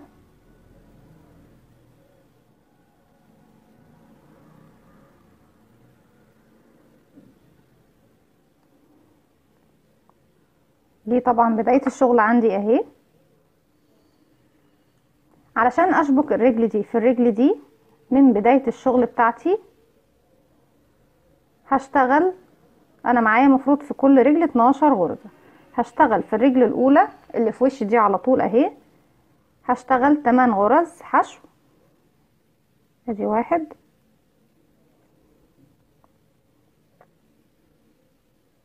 2 3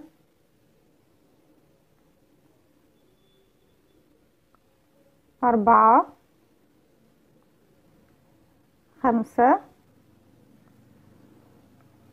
6 7 8. اشتغلت 8 عشان اوصل الجزئية دي زي ما احنا شايفين، لاني انا ما ينفعش طبعا ايه هلزق من الجنب دوت، انا عايزة الزق من الجنب دوت عشان تكون الرجل التانية مقابلة ليا على طول. وهروح للقدم التانية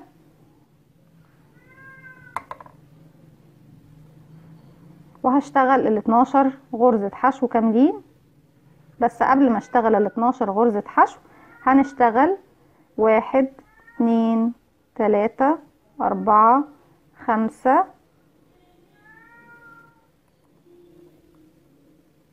6 سلسلة بالشكل دوت اهو. انا بس حابة السلاسل دي بشتغلها عشان تديني المسافة او المساحة، نخليها 5 سلسلة بلاش 6. انا عايزة بس المسافة تكون هي مش وحشة، 6 كويسين. وهروح اشتغل ال 12 غرزة حشو. انا كنت قفلت دي طبعا اول غرزة عندي قفلت فيها بمنزلقة طبعا عشان اقفل الخيط بتاعي، فهشتغل فيها هي كده 1 ومعايا طرف الخيط بردك على الابرة اهو، بدخل في حرف الفي وبحط طرف الخيط معايا كده 2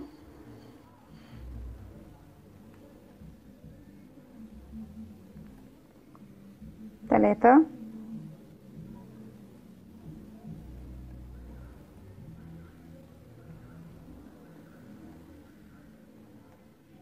4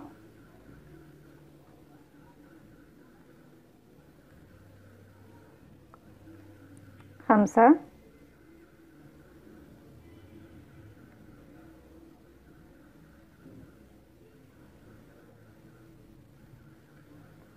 6 7 8 9 10 11 12. طيب بعد ال 12 هنعمل ايه تاني؟ هنشتغل على الخمس سلاسل 5 غرز حشو.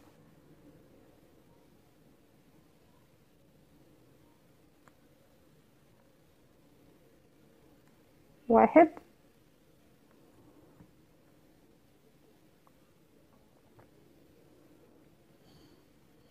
اتنين،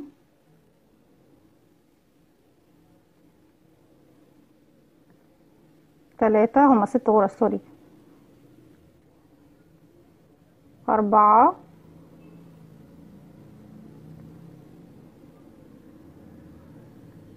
5،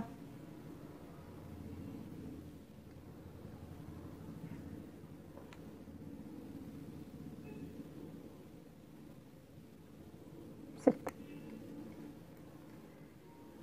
بعد ال6 غرز حشو هيتبقى لي في الرجل التانية 4 من ال 12، هشتغل عليهم 4 حشو لان احنا اشتغلنا 8 في البداية، اتبقى من العدد اللي كان معانا 12 4 غرز. 1،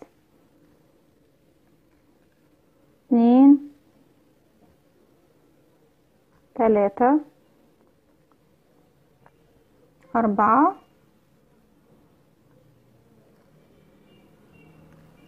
وبكده وصلنا للماركر بتاعنا وشبكنا الرجلين زي ما احنا شايفين اهو بالشكل ده. هنشتغل السطر الجاي. انا كده معايا 36 غرزة حشو، 12 و12 و6 و6 يعني 12، يعني 3 في 12 ب36 غرزة حشو. هنشتغل الراوند اللي جاي. هشتغل الراوند اللي جاي بنفس العدد، بس عشان خاطر احنا لو ناخد بالنا لسه ما اشتغلناش على ال6 دول من الناحية دي، حابة ان احنا نثبت الشغل بتاعنا ونشتغل طبعا عليهم كلهم. هنبدأ كده 1، نفس اللي احنا اشتغلناه السطر اللي فات هو السطر دوت، بس المرة دي هنشتغل على السلاسل 6 غرزة حشو. ادي 2،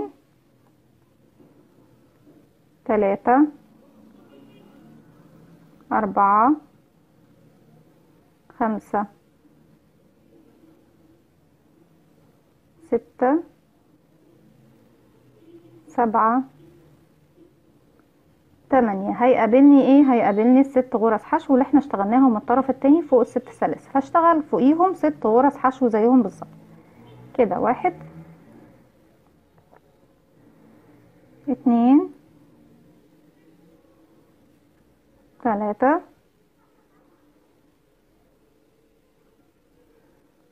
4، 5، 6. بعد كده هيقابلني ال 12 غرزة حشو وهرجع تاني الناحية دي 6 غرزة حشو وارجع 4 اللي بقية الرجل بتاعتي. هكمل لغاية طبعا غرز حشو فوق كل الغرز اللي هتقابلني بدون اي مشاكل لغاية ما اوصل لبداية الشغل تاني وهرجع لكم. رجعت لكم تاني وبالشكل ده خلاص خلصت الغرز بتاعتي كلها 36 اهو، وكده نعتبر اشتغلنا على الجزئية دي زي ما اشتغلنا عليها بردك من الخلف. طيب هل يا ترى الجزئية اللي جاية دي في وودي هتفضل زي ما هي؟ والله لو عاوزين تخلوها بنفس العدد وترتفعوا الجزئية بتاعة مسافة 5 سطور اللي هي الجزء بتاع البنطلون مفيش مشكلة، لكن انا بشوف وودي في اللعبة او في الصور بتاعته بيكون الجزئية دي تخينة شوية عند وودي او مستديرة شوية، على الاساس دوت احنا هنعمل تزايد. فانا بقول لكم هي خطوه اختياريه، لو حابين تكملوها بالشكل دوت مفيش مشكله، لو حابين تعملوا تزايد زي ما هعمل تزايد كملوا زي ما انا همشي الخطوات بتاعتي بالظبط. المفروض ان انا معايا 36 غرزه حشو، العدد المناسب او اللي يناسب ان انا اتزايد فيه هو رقم 6. المفروض ان انا اتزايد في الغرزه رقم 6، يعني بشغل 5 غرز بدون تزايد، والغرزه رقم 6 هشغل فيها مرتين كده. 1، 2، 3، 4،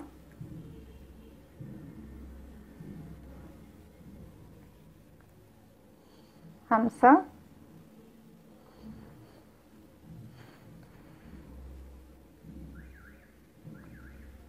6 هشغل فيها مرتين. ادي 1،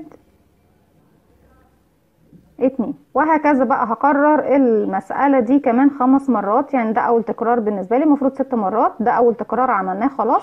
هكرر المسألة كمان 5 مرات، ان انا بشغل او لغاية نهاية السطر طبعا ان انا بشغل 5 غرز بدون تزايد، وفي رقم 6 بشغل فوقيها مرتين. هكمل الراوند على الاساس دوت وهرجع لكم. رجعت لكم تاني زي ما احنا شايفين بعد ما عملنا التزايد بتاعنا وخلاص الرجلين بتاعتنا اتثبتت اهي. ولسه طبعا الجزئيه دي زي ما اتفقنا هنخيطها بخيط وابره علشان خاطر نعمل ملامح الركبه بتاعت وودي. في المرحله اللي جايه انا مش هعمل تزايد تاني. لو حابين انتوا طبعا تزودوا اكتر او تتخنوا اكتر هتعملوا تزايد في الغرزه رقم 7، يعني بتشتغلوا 6 غرز في حشو، في فوق 6 غرز حشو، وفي رقم 7 بتشغلوا مرتين. بس انا هكتفي بالتزايد دوت ومش هعمل تزايد تاني. انا مش حابه تخين جدا لان وودي مجرد بس الجزئيه دي بتكون ليها ملامح ان هي مدوره شويه، فعشان كده انا عملت التزايد دوت.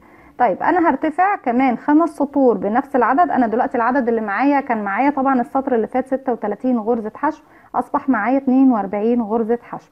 هرتفع 5 سطور بشكل حلزوني طبعا زي ما احنا شايفين كده، داير داير، بمشي على كل الاعداد من الناحيه دي ومن الناحيه دي لغايه ما بوصل للماركر وبشيله وبحطه تاني في بدايه الشغل، وبرتفع على الاساس دوت 5 سطور فوق كل غرزه حشو غرزه حشو زيها بدون اي تزايد. يعني دلوقتي هنبدا اول سطر مع بعض اهو لمسافه 5 سطور لغايه ما نوصل للمكان الخاص بالحزام. زي ما اتفقنا بشغل غرزه حشو على كل غرزه حشو تقابلني بدون اي تزايد لمسافة 5 سطور زي ما احنا شايفين اهو.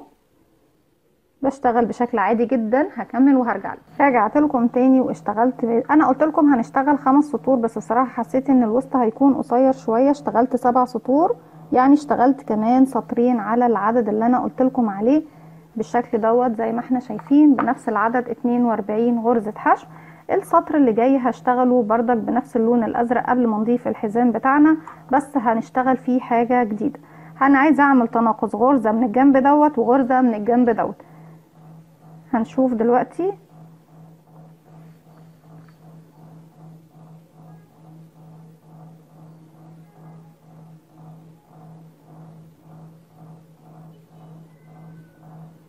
انا هاخد اول غرزتين هيكونوا موجودين عندي وهعمل فيهم تناقص،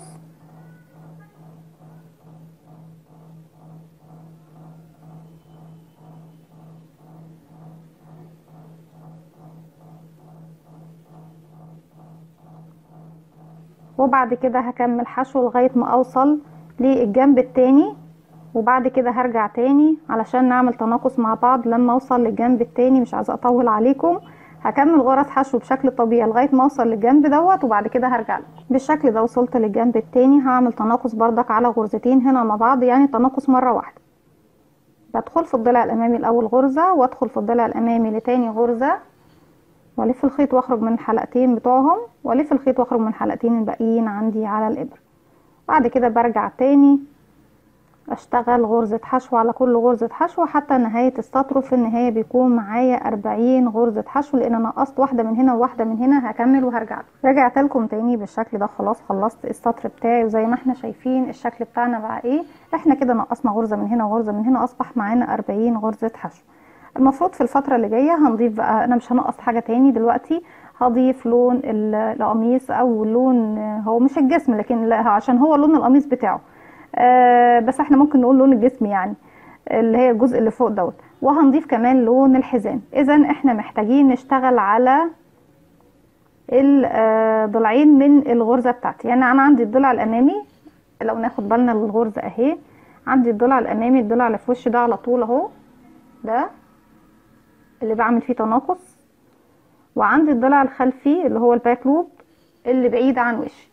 فانا هشتغل الحزام على الفرونت لوب اللي هو اللي قدامي ده، وهشتغل الجسم نفسه على الباك لوب اللي هو في الخلف وبعيد عن وشي.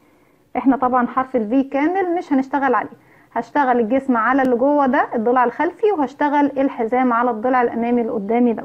تعالوا نشوف بقى هنشتغل الشغل بتاعنا ده ازاي. انا هشيل دلوقتي الماركر مش محتاجاه لان كده كده طبيعي ريدي. هنضيف لون جديد. هجيب لون الجسم الاول،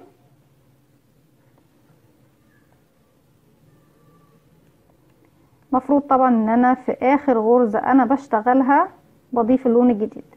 يعني هرجع تاني اخر غرزة اهي، هشتغل هدخل والف الخيط واخرج، معايا حلقتين مش هسحبهم باللون الازرق، هسحبهم بلون القميص. بلف الخيط بالشكل دوت حلقة على الهوا، وادخل في الحلقة واقفله عقدة أأمن ليا طبعا، بيثبت لي الشغل بتاعي مفكش خالص، واسحب الحلقة دي من الحلقتين الموجودين عندي على الشغل. باخد طبعا طرفين الخيط الازرق اللي مش بشتغل بيه والاصفر كمان اللي هو لخيط البداية، واخليه عندي في ظهر الشغل.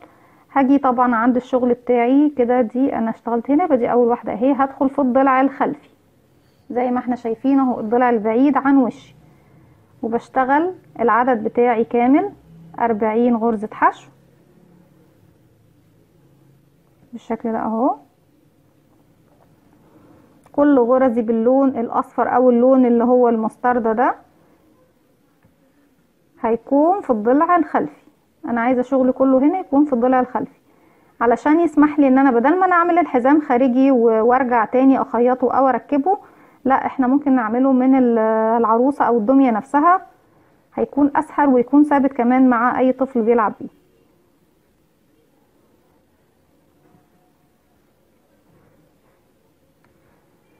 خلاص مش محتاجة اللون الازرق في حاجة.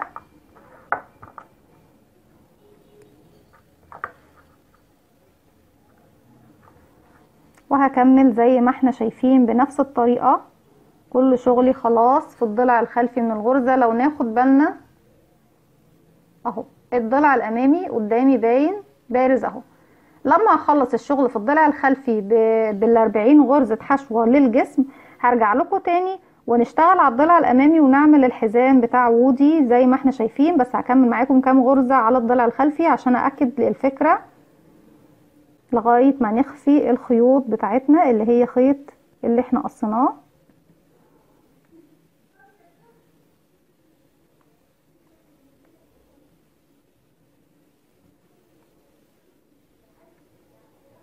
بالشكل دوت. هكمل بقى الراوند بتاعي كامل، هلف اللفه دي لغايه ما اوصل طبعا للبدايه، هكمل وهرجع لكم. رجعت لكم تاني وبالشكل ده زي ما احنا شايفين. خلاص انا مشيت الراوند بتاعي كله باللون لون القميص على الضلع الخلفي. دلوقتي قدام الضلع الامامي اهو، هنبدا نشتغل عليه للحزام وبعد كده نرجع نكمل الجسم مع بعض. بس قبل ما نشتغل الجسم نخلص خطوه خطوه بحيث ان احنا ايه نكون خطواتنا مرتبه. هشوف اول غرزة عندي اهي، اول غرزة بدخل فيها بالشكل ده وبعمل عقدة بداية طبعا وبسحبها من هنا. الخيط ده طبعا بخليه معايا في ظهر الشغل بردك.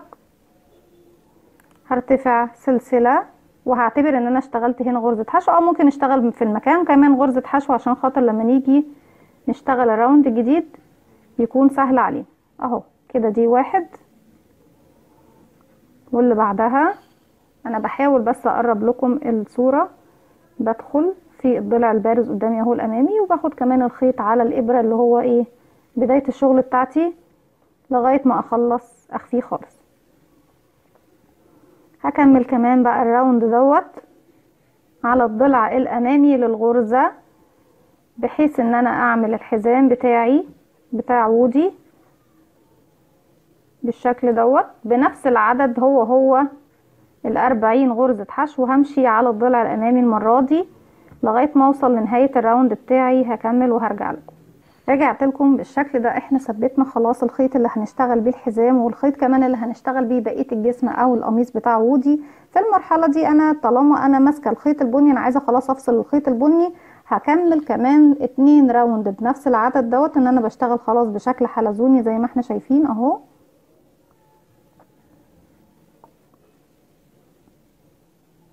طالما ماشية على نفس اللون هحط الماركر بتاعي. همشي بنفس العدد هو اللي معايا 40 غرزة حشو. هرتفع سطر او سطرين كمان حسب بقى حجم الحزام اللي انتوا حابينه. هنرتفع سطرين، انا شخصيا هرتفع سطرين، السطر اللي انا بشتغله معاكم ده والسطر كمان اللي بعده. وبالنسبة للجسم من نفس المكان بعد طبعا ما افصل الحزام هبدأ طبعا هفصل الحزام بتاعي لما اوصل للنهاية هنا هقفل بغرزة منزلقة هنا، وبعد كده هخفي الخيط بتاعي اللي هو باللون البني. بعد كده هرجع امسك الخيط بتاعي اللون الاصفر وهرتفع 12 راوند بنفس العدد، او مش هقول لكم العدد دلوقتي الثابت اللي هنقف عنده. لما ارتفع الارتفاع اللي انا حباه لجسم وودي هرتفع اكتر من سطر، حوالي 10 او 12 سطر، او هنشوف اكثر اقل، هنحدده طبعا لما نوصل لطول الجسم اللي احنا محتاجينه. هكمل طبعا الحزام بتاعي وهكمل كمان ارتفاع الجسم لغايه ما اوصل للارتفاع اللي انا حباه، وهرجع لكم واقول لكم احنا وقفنا لغايه كام سطر. رجعت لكم تاني وبالشكل دوت زي ما احنا شايفين ارتفعت 12 راوند زي ما احنا شايفين زي ما اتفقنا مع بعض. انا ما حبيتش طبعا نرتفع اكتر من كده، حابين انتوا تزودوا الارتفاع مفيش مشكله، لكن انا شايفه كده مظبوط. وهنبدا في الفتره اللي جايه نعمل بعض التناقصات عشان نبدا نوصل للمرحله اللي هنركب فيها الايد. طبعا لسه الجسم ممتد، يعني هو الجسم مش قصير للدرجه دي يعني. انا في السطر دوت كل اللي انا هعمله ان انا هعمل تناقص في الجانبين مره في كل جنب، يعني هعمل تناقص في اول غرزتين هنا وتناقص في غرزتين اللي على الجنب في الشمال. احنا ما ننساش معانا 40 غرزة حشو. هشيل من هنا واحدة، هشغل تناقص في اول اتنين، وبعد كده هشتغل حشو عادي جدا على كل حشو يقابلني لغاية طبعا ما اوصل للطرف الجنب التاني. من هنا هعمل تناقص بردك وبعد كده اكمل السطر، بس لما اجي للجنب دوت اعمل تناقص هرجع لكم تاني. كده اكون مشيت بحشو من مكان اللي انا طبعا بعد ما عملت تناقص مشيت بحشو على كل غرز الحشو هنا بشكل طبيعي، وبعد كده في الغرزتين اللي جايين دول هعمل تناقص بالشكل ده. تاني هرجع امشي بغرز حشو عادية جدا على كل غرز الحشو اللي تقابلني لغاية ما اوصل لبداية السطر بتاعي. بكده يكون معانا، احنا كان معانا 40 غرزة حشو، شلنا منهم 2، اصبح معايا 38 غرزة حشو. هكمل الراوند بتاعي بنفس الطريقة، غرزة حشو على كل غرزة حشو تقابلني، وبكده اكون وصلت لنهاية الراوند بتاعي. هنبدأ راوند جديد، وفي الراوند الجديد كمان هعمل تناقص في الجانبين. في كل جنب بعمل غرزتين، يعني بعمل تناقص مرة واحدة، باخد غرزتين مع بعض اهو، وبكمل حشو على كل حشو تقابلني لغاية ما اوصل طبعا للجنب التاني دوت، وبعمل فيه تناقص بردك هنا، وبعد كده بكمل الراوند بتاعي. انا طبعا مش هفصل معاكم وارجع لكم عشان نعمل تناقص هنا، احنا خلاص عارفين ان احنا هنعمل تناقص في الطرف التاني ده كمان في غرزتين مع بعض، يعني هنجمع 2 في واحدة بحيث يكون العدد معانا 36 غرزة حشو. هكمل الراوند دوت وهرجع له. رجعت لكم تاني وخلصت الراوند بتاعي. في المرحلة دي هنبدأ خلاص نشبك الايدين. لو حابين ترتفعوا بالجسم اكتر من كده مفيش مشكلة عادي، ممكن ترتفعوا كمان سطرين او 3، بس انا شايفة كده معقول يعني لو جينا ركبنا الايدين. بس طبعا قبل ما نركب الايدين هوريكم الايدين بتتعمل ازاي. احنا ممكن نشتغل كمان، ممكن نشتغل كمان 3 سطور، بس دلوقتي عايزة اوريكم الايد بتاعتنا بتتعمل ازاي. خلينا متفقين ان احنا هنشتغل على دول كمان 3 سطور بدون تزايد بدون تناقص. انا في المرحلة دي طبعا بنجيب نفس لون البشرة،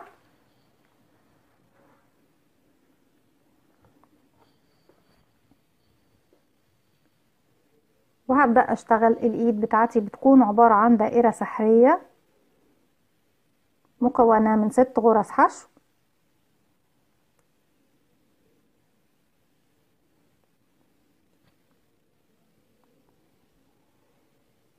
واحد، اتنين، تلاتة، أربعة، خمسة، ستة. بقفل الدايرة السحرية بتاعتي كلها خالص. في الراوند التاني بعمل تزايد على كل الغرز اللي بتقابلني، يعني بشتغل فوق كل غرزة مرتين.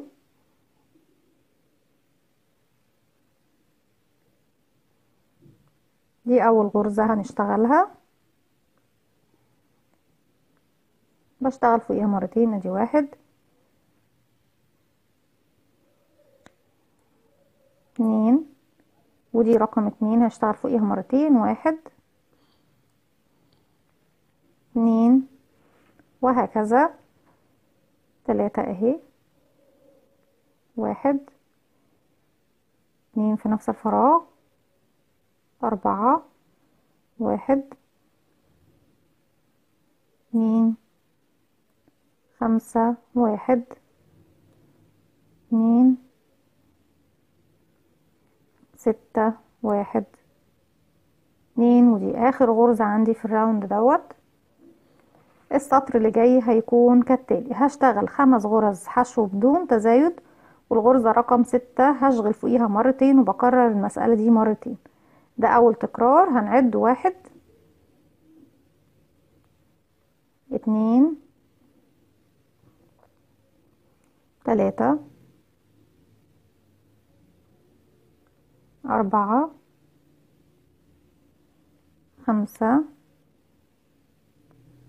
6. بشتغل في ال6 مرتين، انا اشتغلت مرة ودي كمان مرة في نفس رقم 6. هرجع تاني 1 2 3 4 5. ورقم 6 هشتغل فيها مرتين، وده تاني تكرار ليه. اصبح معايا، انا كان معايا 6، عملت التزايد في كل غرز بقى معايا 12.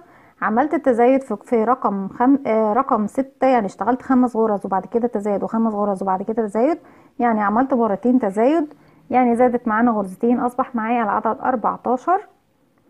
في المرحلة دي هشتغل 3 سطور ثبات بنفس العدد 14 غرزة من غرز الحشو.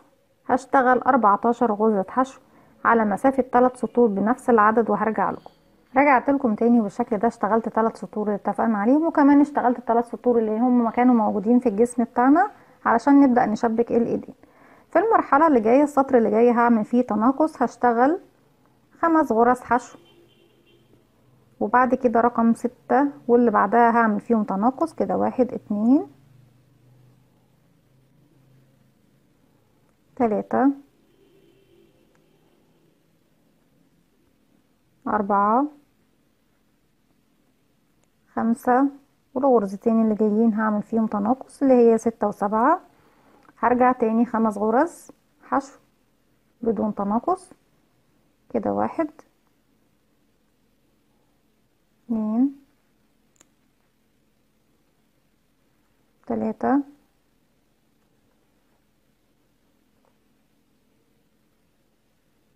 4 5 و6 و7. هعمل فيهم تناقص وهما اخر غرزتين عندي.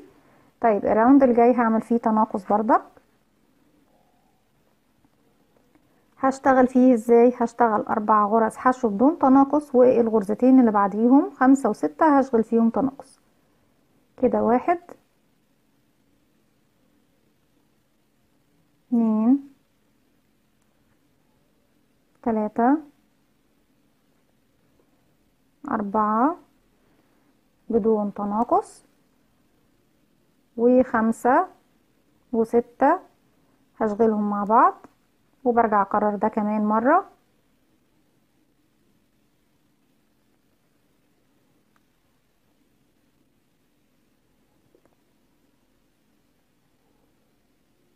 دي الغرزة بتاعتي اهي، 1 2 3 4 و5 و6 بشغلهم مع بعض، وهم اخر غرزتين موجودين عندي في الراوند ده.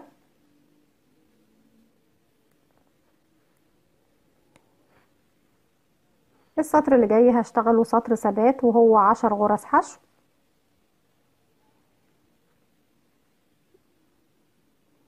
سوري، احنا السطر اللي فات دوت اللي قبله كان 14، عملت تناقص بقى 12، رجعت عملت تناقص اصبح معايا 10 غرز حشو. والسطر اللي جاي ده هشتغله ب10 غرز حشو، يعني ثبات زي ما هو. دي كده 1 2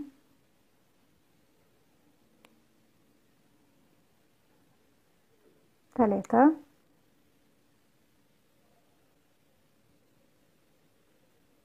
4 5 6 7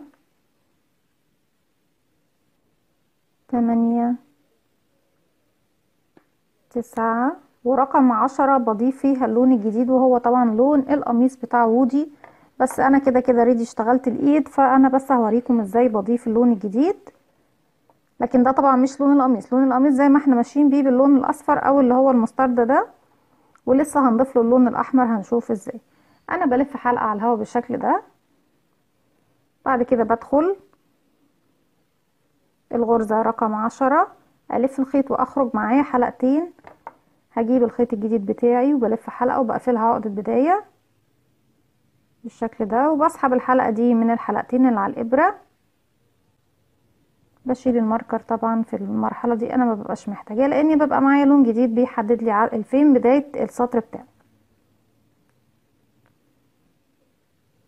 وبعد كده ببدأ اشتغل 10 غرز حشو على 10 غرز حشو، وبفضل ارتفع بالطريقة دي لغاية ما بيكون معايا ارتفاع طول اليد بتاعة الشخصية بتاعتي، وهي انا ارتفعت 24 سطر من غرز الحشو.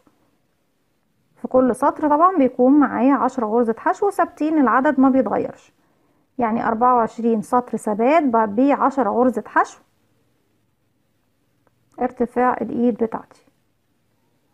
وبفضل اشتغل بقى الايد بتاعتي زي ما احنا شايفين بالشكل دوت 10 غرز، وبرجع ارتفع للراوند اللي بعده واحط الماركر بتاعي واكمل لغايه ما بوصل لارتفاع الايد بتاعتي كامله 24 غرزه حشو.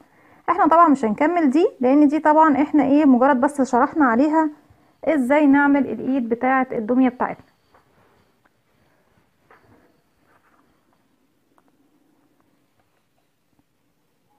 انا في المرحله دي بس عايزه اقفل الايدين بتوعي.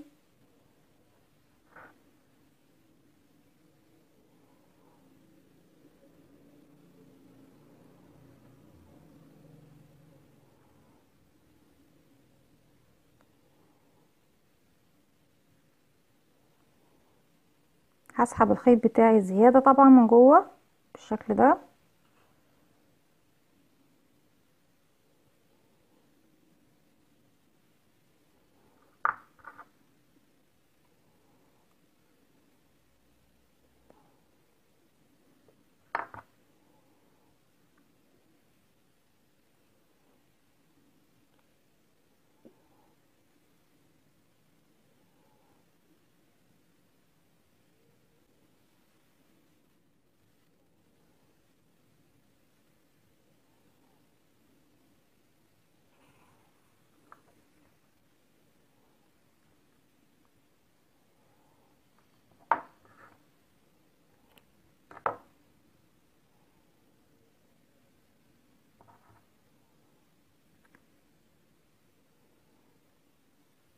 بالشكل ده انا في المرحله دي خلاص ده خيط زياده. هجيب الماركر بتاعي وهبدأ خلاص بقى نضيف الايد بتاعتنا.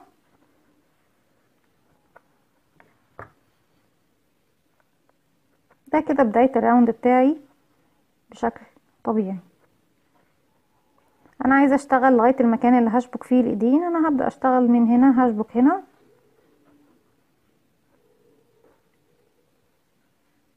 الحشو يا جماعة انا جربت في العروسة دي ان احنا نحشي بالسفنج بردك مفيش مشكلة، اللي ما عندوش فايبر يحشي بالسفنج مفيش مشكلة. هنشتغل كده 1 2 3 4 5 6. انا بس عايزة اجيب المكان المظبوط.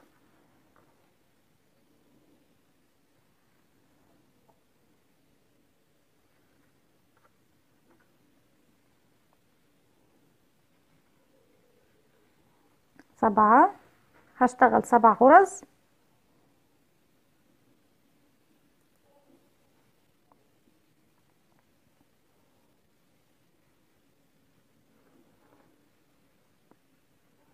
وهجيب طبعا الايد بتاعتي، انا بس عايزه ادخل الخيط الزياده ده،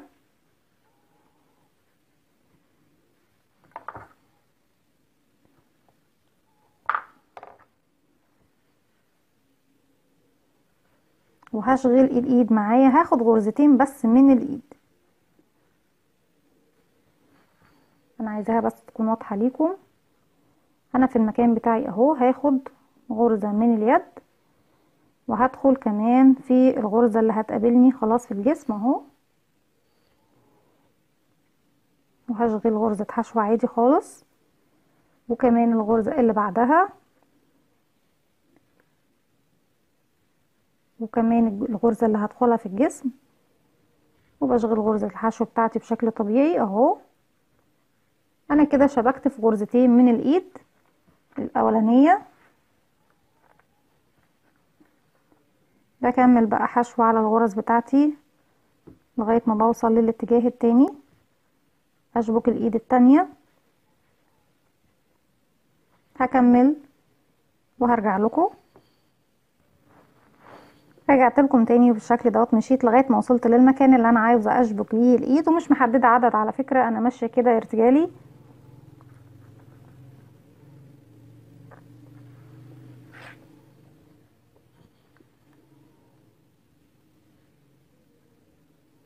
باخد الغرزه اللي انا هشتغلها في الايد، بدخل من الداخل كده، وبدخل في الغرزه اللي هنشتغلها في الجسم اهي،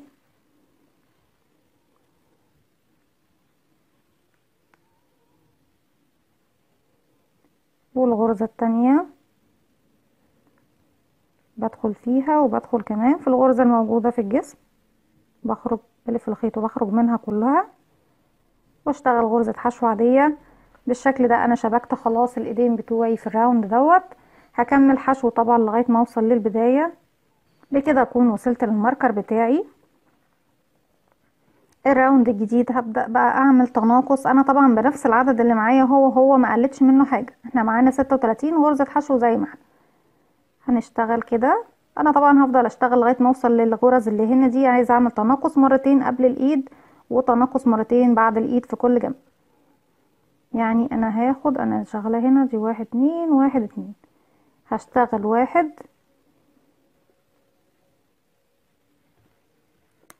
2 3، وبعد كده هعمل تناقص في غرزتين، هخليهم غرزة، والغرزتين التانيين هعمل فيهم تناقص،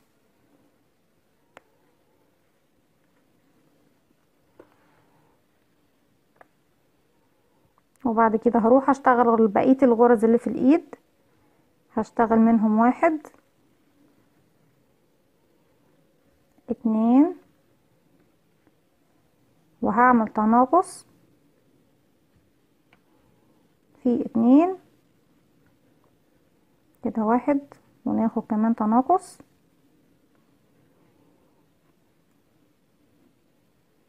اشتغلنا 2 واخدنا تناقص ب4، وهشتغل 2،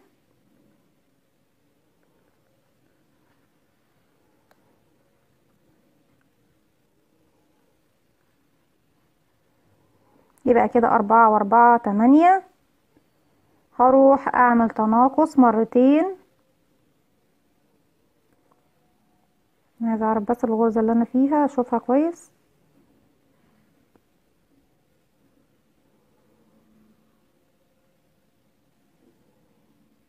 دي هندخل ناخد ادي 1 2،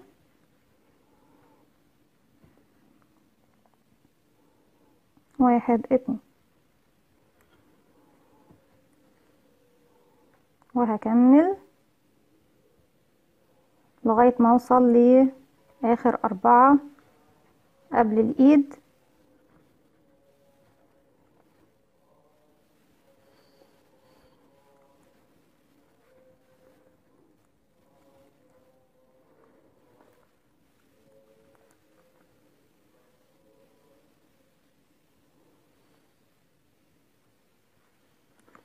وبعمل تناقص زي ما عملت في الاتجاه التاني بالظبط. باخد 2 مع بعض اهم، ادي 1 2، والاتنين اللي بعديهم مع بعض، وبرجع اشتغل 2 من اليد، 1 2، وارجع اعمل تناقص مرتين، ادي كده مرة هناخد 2 في مرة، وتناقص كمان مرة،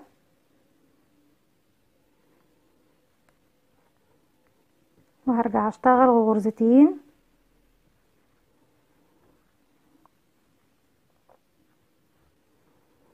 2، وبعد كده هروح للجسم اعمل تناقص مرتين كمان،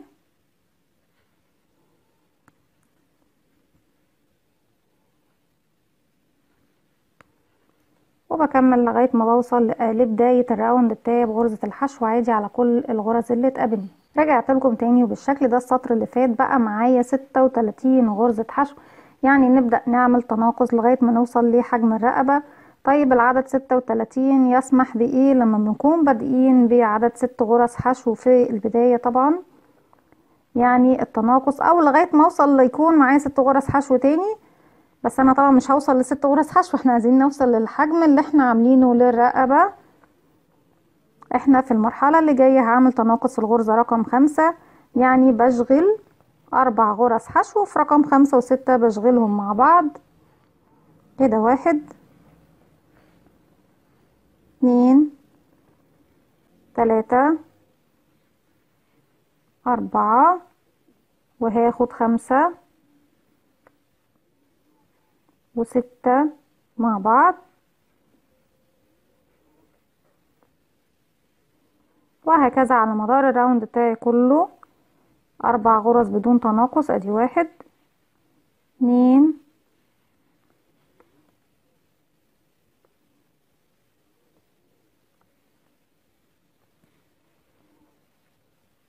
3 4 و5 و6، بشغلهم مع بعض، وبكرر المسألة دي لحتى نهاية السطر. رجعت لكم تاني وبالشكل ده اهو زي ما احنا شايفين. بعد ما عملنا التناقص وظبطنا خلاص السلك بتاعنا في الشخصية بتاعتنا، نقدر نتحكم فيها زي ما احنا عايزين ونحركها زي ما احنا عايزين. السطر اللي فات كان التناقص بتاعي في الغرزة رقم 5، اصبح معايا 30 غرزة حشو بالشكل دوت.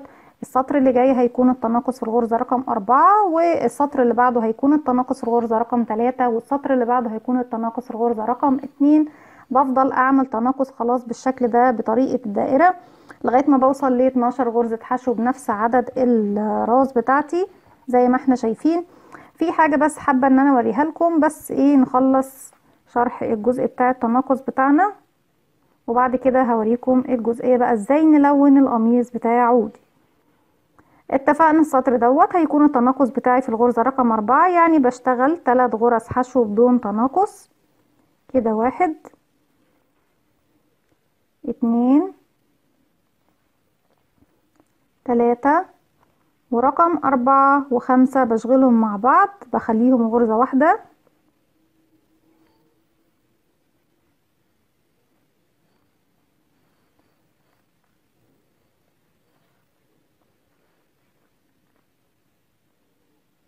بكرر دوت على مدار الراوند كله، 1 2 3 و4 و5 بشغلهم مع بعض،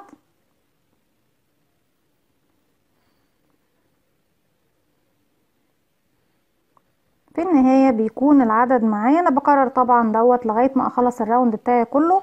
في نهاية السطر ده هيكون معايا 24 غرزة حشو. هعمل تناقص كمان في السطر اللي جاي. التناقص في السطر اللي جاي هيكون في الغرزة رقم 3، بحيث يكون معايا انا بشتغل غرزتين وبعمل تناقص في 3 و4 مع بعض، وبعد كده في النهاية هيكون معايا 18 غرزة حشو. وهعمل تناقص في السطر اللي بعده في الغرزة رقم 2، يعني بشغل غرزة بدون تناقص والغرزة التانية بشغل 2 مع بعض. في النهاية هيفضل معايا 12 غرزة حشو. هكمل طبعا لغاية السطر اللي هيكون فيه 12 معايا غرزة حشو بنفس الطريقة. بس قبل طبعا ما امشي واسيبكم عايزة اوريكم حاجة. احنا اتفقنا طبعا او ما اتفقناش بس لازم نتفق على الموضوع دوت، ان القميص او البلوزة بتاعت وودي بتكون مقلمة باللون الاحمر. طيب انا عايزة اعمل اللون الاحمر المقلم دوت.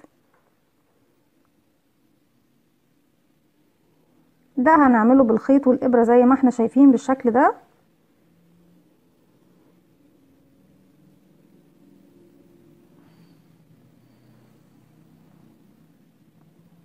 مجرد بس حاجة بسيطة ان انا امشي خطوط بالطول كده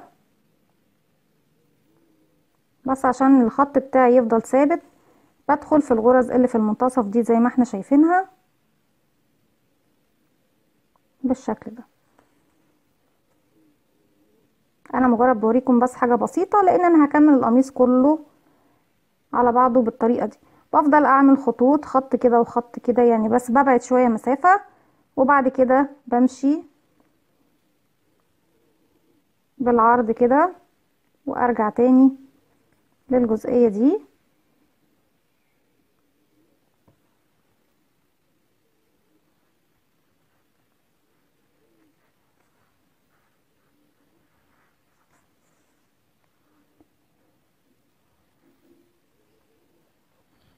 ممكن هنا انتوا شايفين الايد بنتحكم فيها ازاي.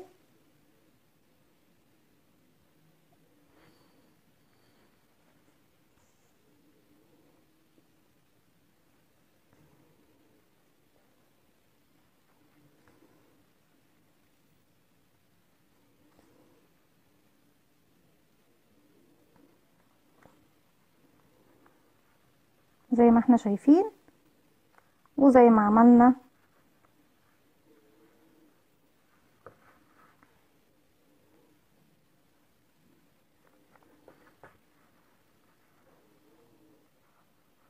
وبرجع انزل تحت شوية. بس طبعا المفروض ان انا بعمل خطوط اكتر.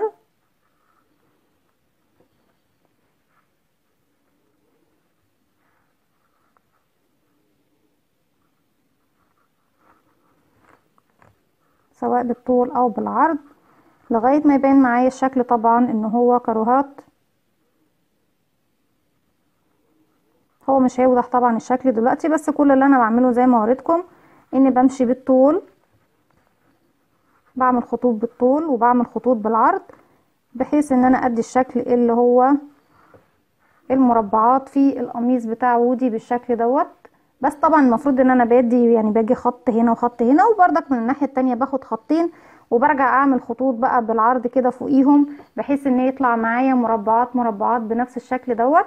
انا طبعا هعمل التناقص بتاعي لغاية ما اوصل ل 12 غرزة حشو، وهعمل كمان اللبس او القميص بتاع وودي باللون الاحمر بالشكل دوت كاروهات، وبعد كده هرجع لكم. رجعت لكم تاني وانا كده خلاص خلصت التناقص بتاعي كله لغاية ما وصلت للسطر اللي احنا اتفقنا عليه اللي بقى معايا فيه 12 غرزة حشو قد المقاس بالظبط بتاع الرقبة 12 غرزة حشو. انا مرضتش طبعا اكمل الخطوط الحمراء في الجسم قبل طبعا ما نقفل الراس مع بعض، كان ممكن اخيطها لوحدي بس حابة ان احنا نخيطها مع بعض. انا ظبطت طبعا الحديد ودخلته من جوه السلك بتاعي. ببدأ اشبك الراس بتاعتي بالشكل ده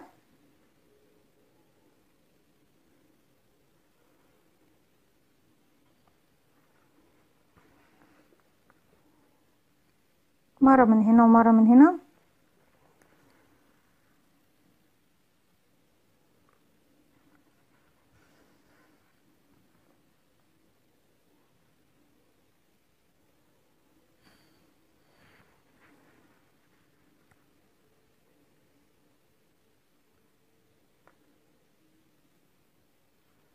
كل غرزة قصاد الغرزة بتاعتها، وبثبت الرقبة بتاعتي بالشكل دوت.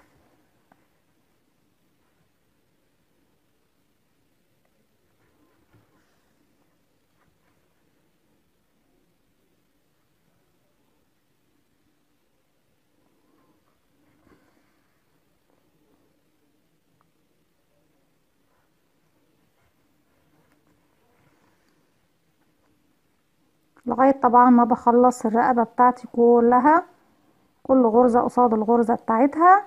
هكمل بقى انا بقية تشبيك الرقبة زي ما احنا شايفين، وهكمل كمان الخطوط الحمراء على الجسم وعلى الايدين، وهرجع لكم نكمل مع بعض. رجعت لكم تاني في المرحلة دي. زي ما احنا شايفين انا خلاص خلصت خططت كل الخطوط اللي باللون الاحمر، وعملنا كده قميص وودي. في المرحلة اللي جاية انا كل اللي انا هبدأ اعمله دلوقتي مع بعض هو تطريز الشعر. انا بجيب العروسة او الدمية بتاعتي بالشكل ده، وبحاول ارسم ملامح الشعر بشكل بسيط جدا.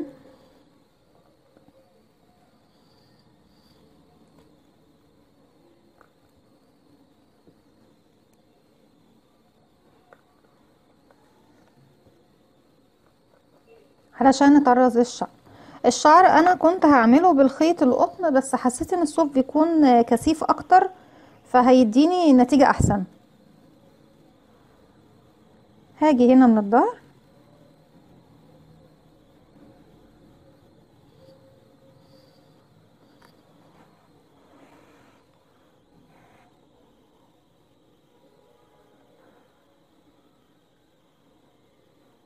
في البداية انا عايزة اعمل الخطوط الخاصة طبعا بالرسمة اللي احنا رسمناها.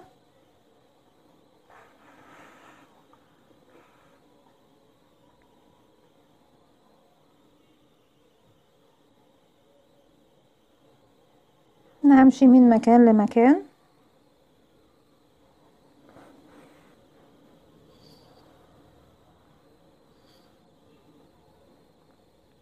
بالشكل ده.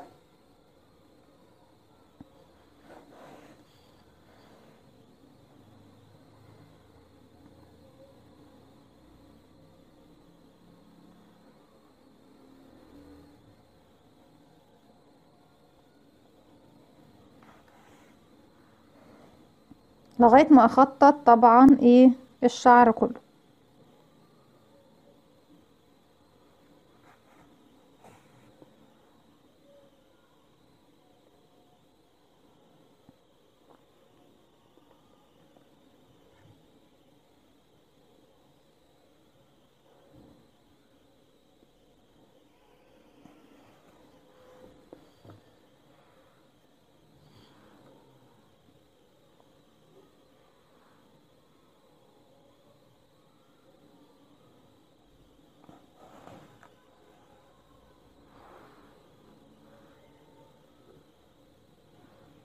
بطريقة سهلة زي ما احنا شايفين، مفيش فيها اي تعقيد.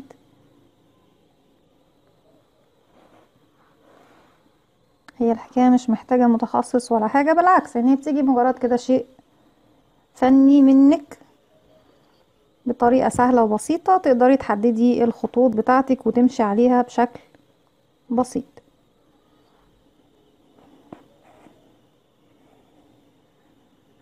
مش عايزة طبعا ايه الشعر يشد ايه الراس لجوه، ما نشدش يعني الخيط اوي.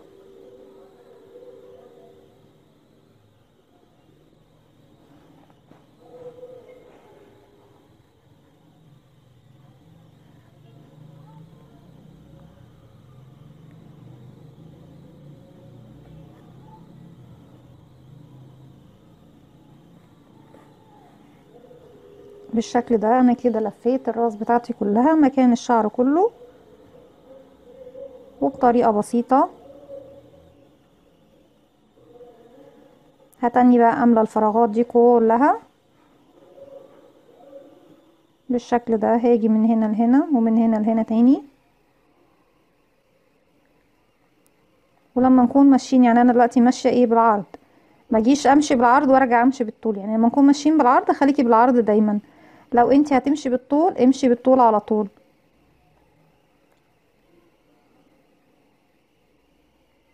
هتاني بقى امشي بالشكل دوت من هنا لهنا ومن هنا لهنا لغايه ما اظلل المكان كله بتاع شعر وودي. مش هطول عليكم، هفضل اظلل المكان كله لغايه ما املى شعر مكان الشعر وهرجع لكم. رجعت لكم تاني، وزي ما احنا شايفين خلاص الراس بتاعتنا كلها اتطرزت وملينا كل الفراغات بتاعت شعر وودي بالشكل ده. في المرحلة دي هنعمل خلاص بقى الهات او القبعة او الطاقية بتاعت وودي. زي ما احنا شايفين دي عبارة عن دائرة سحرية زي الراس بالظبط، دائرة سحرية فيها 6 غرز حشو اول حاجة، وتاني سطر عملنا تزايد في كل الغرز بقى 12 غرزة حشو، تالت سطر عملت تزايد في غرزة رقم 2 بقى عندي 18 غرزة حشو، في السطر اللي بعده عملت تزايد في غرزة رقم 3 اصبح معايا 24 غرزة حشو، والسطر اللي بعده تزايد في رقم 4 بقى معايا 30 غرزة حشو، والسطر الاخير اللي انا عملته دوت هو كان تزايد في الغرزة رقم 5 اصبح معايا 36 غرزة حشو زي ما عملنا بالظبط في الراس. بعد كده هبدأ اشتغل بدون تزايد. هشتغل السطر الاول دوت في الضلع الخلفي للغرزة، زي ما اتفقنا بيكون عندي الغرزة فيها ضلعين، الضلع الامامي اللي في وشي ده على طول والضلع الخلفي اللي بعيد عن وشي. انا مش هشتغل في الضلع الامامي ومش هشتغل في حرف الفي كامل، هدخل في الضلع الخلفي اللي هو بعيد عن وشي وهشغل كل غرز الحشو بتاعتي 36 على الضلع الخلفي من القبعة زي ما احنا شايفين، عشان انا عايزة القبعة بتاعتي الجناب بتاعتها تبدأ تتني لجوه وتديني شكل الطاقية بالشكل دوت. بشتغل 36 غرزة حشو على 36 غرزة حشو بس في الضلع الخلفي من الغرزة. هكمل طبعا الراوند بتاعي بنفس الطريقة، وبعد كده رجعت لكم تاني زي ما احنا شايفين ان الطاقية بتاعتي بدأت تقوس لجوه زي ما احنا شايفينها، والضلع الامامي بقى باين قدامي اهو. في المرحلة اللي جاية هشتغل 4 سطور بنفس العدد، بس هشتغل بشكل طبيعي بقى، هشتغل في حرف الفي عادي. السطر اللي فات بس هو اللي كنت بشتغله في الضلع الخلفي عشان خاطر انا عايزة الطاقية بتاعتي تبدأ تدخل لجوه بالشكل ده. يعني بعد كده هشتغل 4 سطور بما فيهم السطر اللي انا بشتغله في حرف الفي عادي خالص زي ما احنا شايفين اهو، غرزة حشو فوق كل غرزة حشو بنفس العدد الموجود معايا لمسافة 4 سطور. هكمل وهرجع لكم. رجعت لكم بعد ما عملت 4 او شغلت 4 سطور زي ما احنا شايفين بنفس العدد 36 غرزة حشو. الهبط او الطاقية بتاعتنا بدأت تبان اكتر. السطر اللي جاي هبدأ اعمل تزايد وكمان هشتغله بطريقة جديدة، ان انا هشتغله في الضلع الامامي للغرزة. يعني السطر دوت احنا اشتغلناه في الضلع الخلفي الغرزة عشان نقوص الطاقية بتاعتنا بالشكل دوت، ندخلها جوه كده بدون اي تعب. المرة دي احنا عايزين الطاقية بتاعتنا الطرف بتاعها يرجع لفوق كده، فهنمشي بالعكس. دي كده اول غرزة اهي، هدخل في الضلع الامامي اللي في وشي على طول زي ما احنا شايفينه اهو، اتمنى بس يكون واضح دوت. وهعمل تزايد. التزايد بتاعي انا طبعا اخر تزايد كان عندي في الغرزة رقم 5، يبقى السطر ده التزايد بتاعي هيكون في الغرزة رقم 6. يعني بعد 1 2 3 4 5 بدون تزايد، وفي رقم 6 هشغل مرتين 1 2، وبكرر دوت على مدار الراوند بتاعي كله 1 2. وما ننساش طبعا ان احنا شغالين على الضلع الامامي بس للغرزة اللي هو في وشي ده على طول. 3 4 5 وفي رقم 6 هشغل مرتين 1 2. رجعت لكم تاني زي ما احنا شايفين اهو، بدأت القبعة او الطاقية بتاعتي تاخد الشكل بتاعها الطبيعي زي ما احنا شايفين. الضلع الخلفي بقى بارز هو للجوه زي ما احنا شايفينه اهو، والشغل بتاعي بدأ يجي بالطريقة دي زي ما احنا حابين بالظبط. طبعا الهبط في النهاية احنا بندخل دي لجوه وبنشدها كده شوية بحيث ان هي تكون بالظبط عاملة زي ايه الطاقية بتاعت وودي.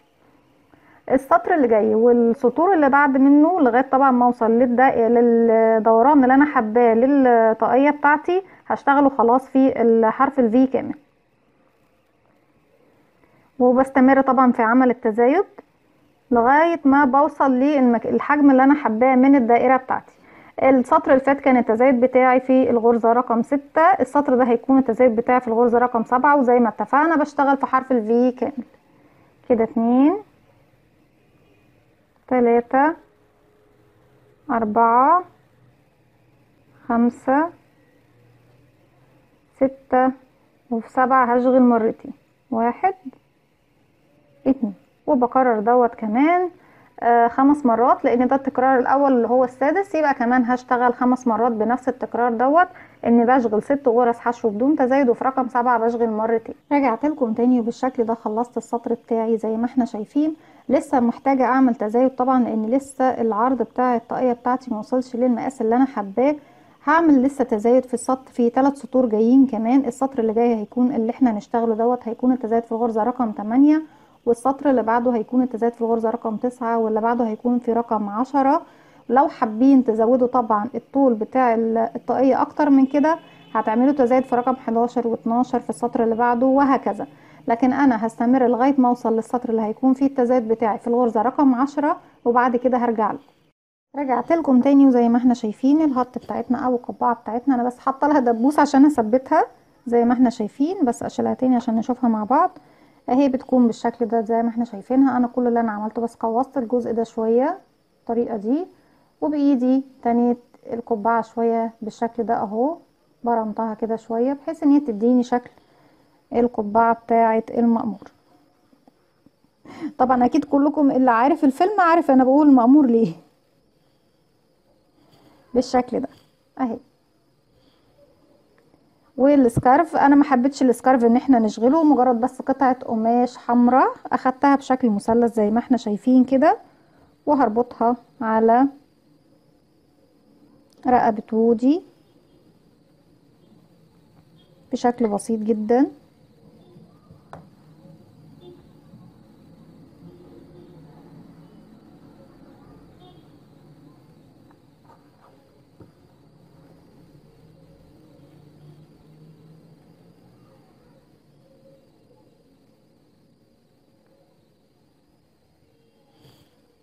بالشكل ده،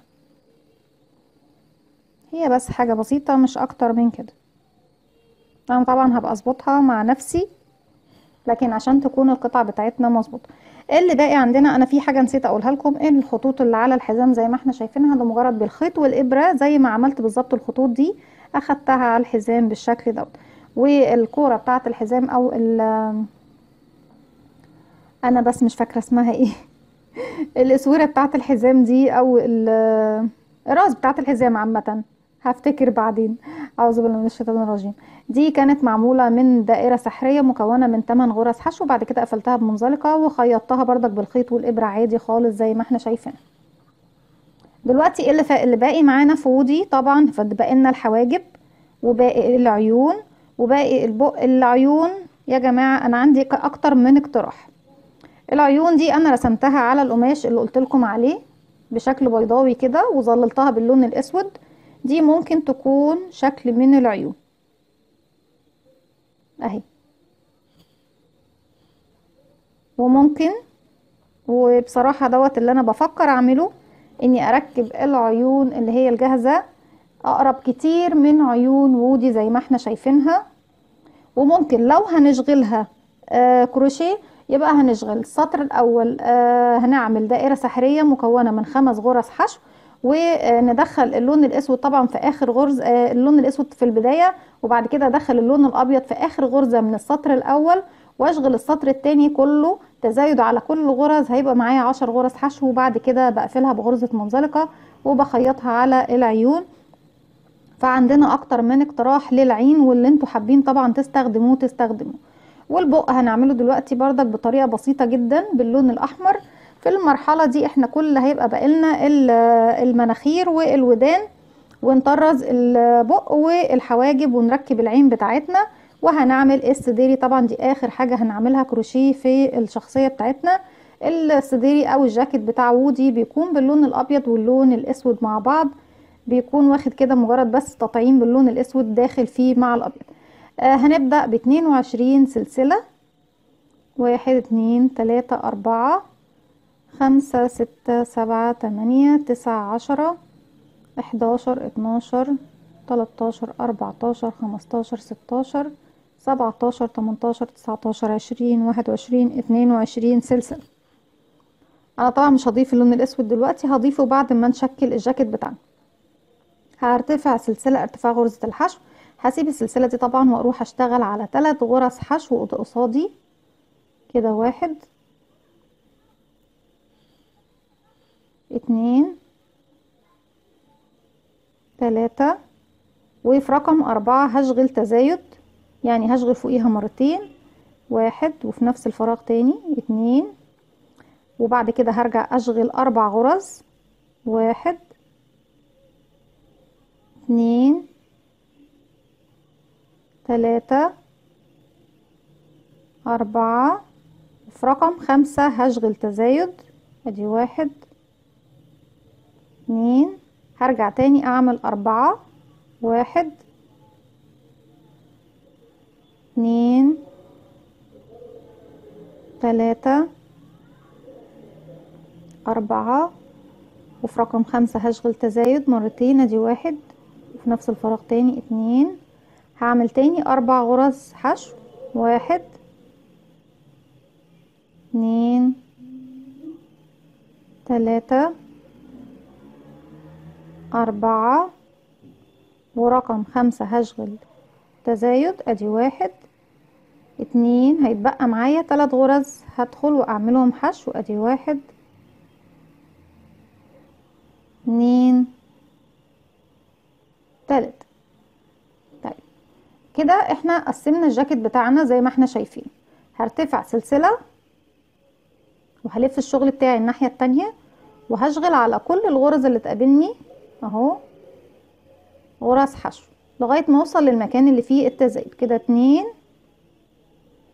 3، واللي جاية اول غرزة في التزايد وهي رقم 4 بالنسبة لي في السطر ده هشتغلها، وبعد كده هشتغل 4 سلسلة، 1 2 3 4، وهروح لمكان التزايد التاني. انا بس عشان ايه ورا الكاميرا فمش واخده بالي فين. ايوه اهو مظبوط اهي. هروح لاول واحده في التزايد التاني وهشغل غرزه حشو، وهكمل حشو لغايه ما اوصل للمكان اللي فيه تزايد تاني كمان كده. 2 3 4 5 6. انا عايزه بس اشوف، ايوه اللي جايه دي رقم 7 هشغلها، هي اول واحده في التزايد، وبعد كده 4 سلسله، 1 2 3 4، واروح لمكان التزايد التاني هشغل كده 1 2 3 4 5. بالشكل دوت اهو احنا كده قسمنا السديري بتاعنا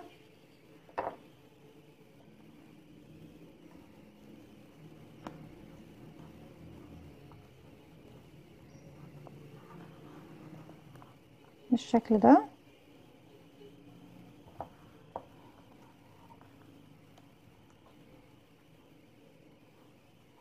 وزي ما احنا شايفين السلك طبعا بيسمح لنا ان احنا نتني الايد او الرجل بالشكل اللي احنا حابينه اهو بالشكل ده اهو. المقاس بتاعي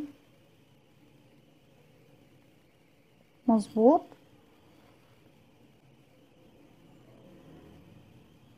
مش محتاجة اكتر من كده، لان طبعا السديري بتاع وودي بيكون يدوب بس جاي بالشكل دوت وقصير شوية. المرحلة اللي جاية بقى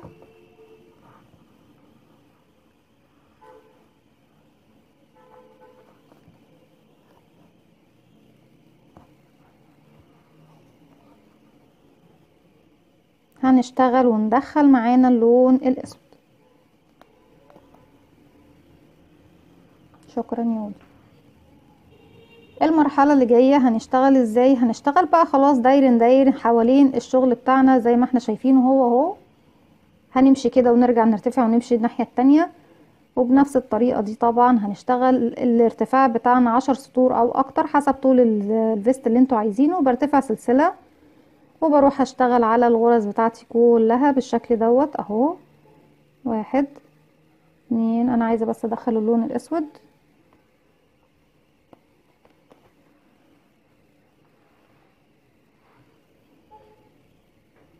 هجيب اللون الاسود بتاعي والف، بس قبل كده اشتغل ايه كمان غرزة لغاية نصها، وبجيب اللون الاسود بلف حلقة بالشكل دوت وبنقفلها غرزة كالمعتاد زي ما تعودنا كتير مع بعض. ندخل لون جديد على الشغل واخرج بيها من الحلقتين اللي على الابرة. بخلي دايما بقى معايا الفتلتين اللي انا مش بشتغل بيهم، انا مش هقص الابيض لان انا هفضل ادخل من الابيض للاسود والاسود للابيض وهكذا. بروح للغرزة اللي بعدها بشتغل فيها بالشكل ده،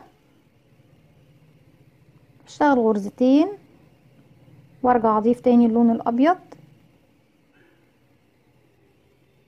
سحب طبعا الابيض من اخر سلسلتين، وعندي 4 سلاسل هروح اشتغل فوقيهم. 1 2 3 4. وهنلاقي دلوقتي دي بتقابلني وهغير تاني للون الاسود. اشتغل 2 بالاسود كده. 1 لسه ما اشتغلناش 1 طبعا اهي. 1 واللي بعدها 2. ودايما بيكون معايا الخيط اللي انا ما بشتغلش بيه في ظهر حرف الفي معايا. هشتغل بنفس الطريقة دي يا جماعة لمسافة 10 سطور. خلاص بقى معايا قدام. بشتغل السطر اللي جاي كله ابيض او ممكن بضيف الاسود في المنطقة دي وهكذا طبعا لغاية ما اخلص ال10 سطور بتاعتي باللون الابيض واللون الاسود لغاية ما اخلص الفيست بتاع وودي وهرجع لكم. رجعت لكم تاني بالشكل ده. خلاص طول الفيست بتاعي انا مش هعمل اطول من كده. خلاص المرحلة الجاية هرتفع سلسلة. بدل ما كنت بمشي من العرض للعرض بالشكل ده، لا انا همشي بقى على الاتجاه دوت عشان نبدأ نعمل الياقة بتاعة الفيست. همشي على كل طبعا الغرز اللي تقابلني بغرزة حشو عادية خالص. احنا كده ماشيين على الجنب لغاية ما اوصل طبعا للياقة.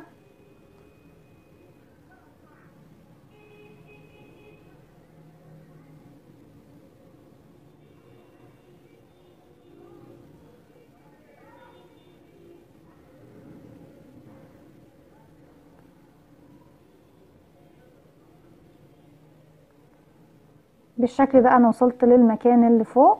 هرتفع سلسلتين وهبدأ اشتغل على الغرز دي بغرزة نصف عمود بالشكل دوت على كل غرزة غرزة زيها لغاية طبعا ما اوصل للمكان دوت. وبعد كده هنزل تاني اشتغل بغرز الحشو على الجنب ده كله بنفس الطريقة دي. هكمل السديري بتاع وودي وهرجع. رجعت لكم تاني بالشكل ده. خلاص وودي لبس السديري بتاعه. كمان عملت زراير كمان بالخيط والابرة بشكل طبيعي. الودان عبارة عن دائرة سحرية مكونة من 6 غرز حشو، وبعد كده بخيطها في المكان اللي هو بيكون موازي لخط العين بالظبط زي ما احنا شايفين والانف.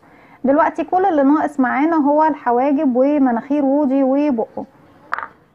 هستكفى بس بان احنا نعمل حاجة بسيطة جدا.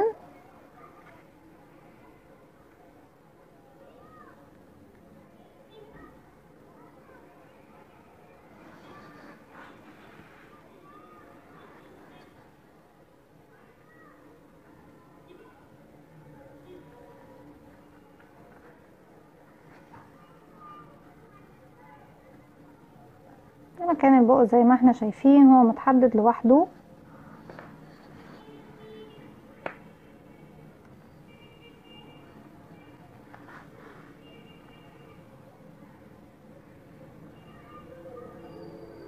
مجرد خطين بس بساط جدا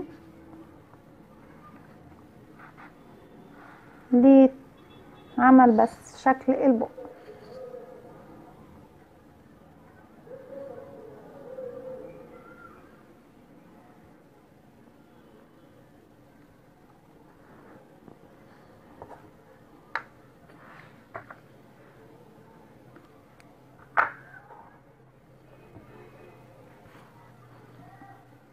وبعد كده هنعمل الحواجب، واخر حاجة خالص هنعملها هي النوز او المناخير بتاعت ودي.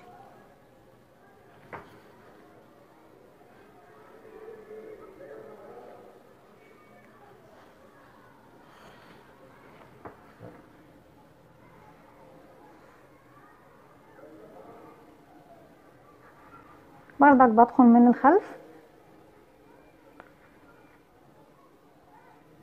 بيكون مكان العين، هي بتكون فوق مكان العين بعديها بسطر على طول.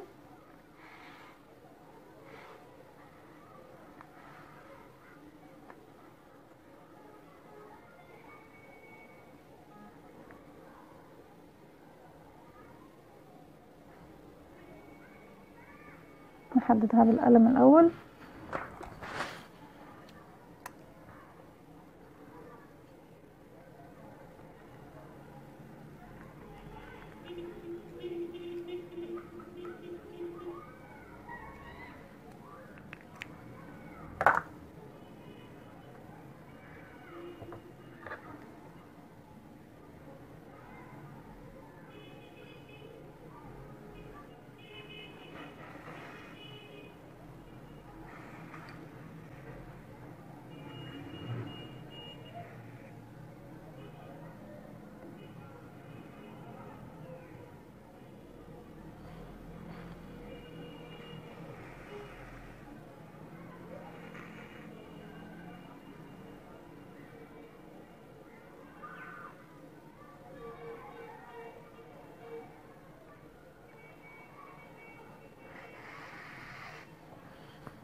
مجرد بس خط بسيط بس فوق العين.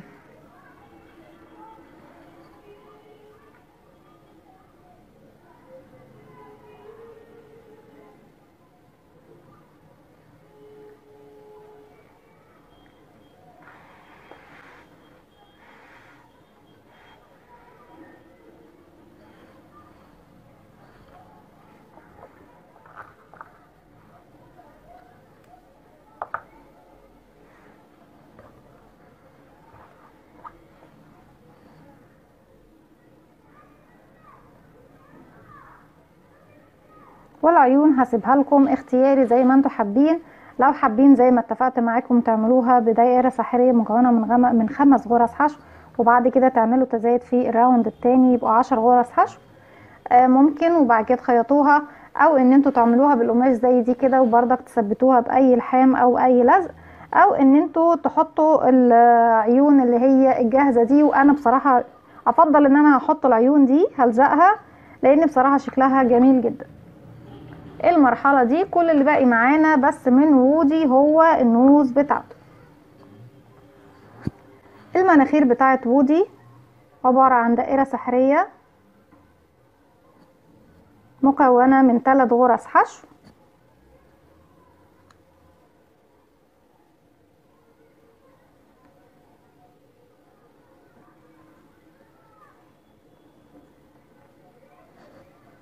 والراوند اللي بعده هنعمل تزايد على كل الغرز، يعني 6 غرز حشو.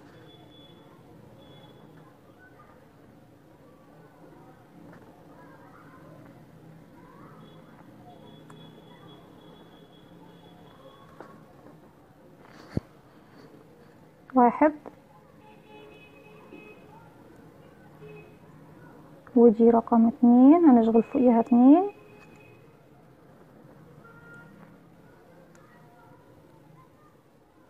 ورقم 3 هشغل فوقيها مرتين،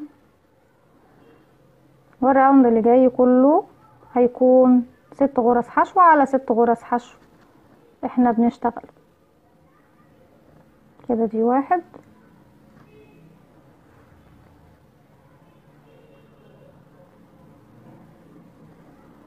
2،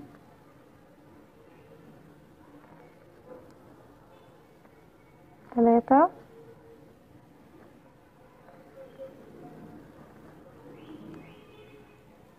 4،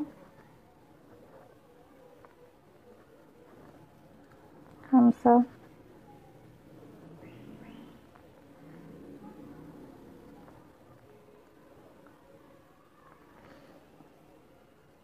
6.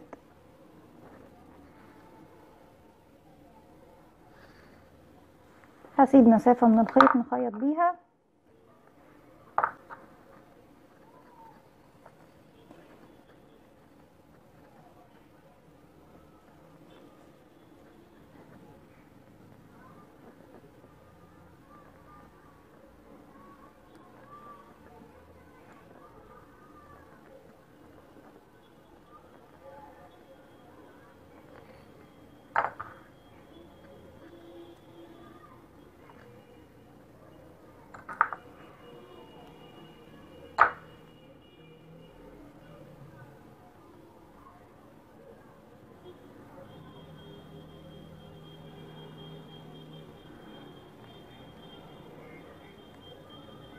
وهبدأ اثبتها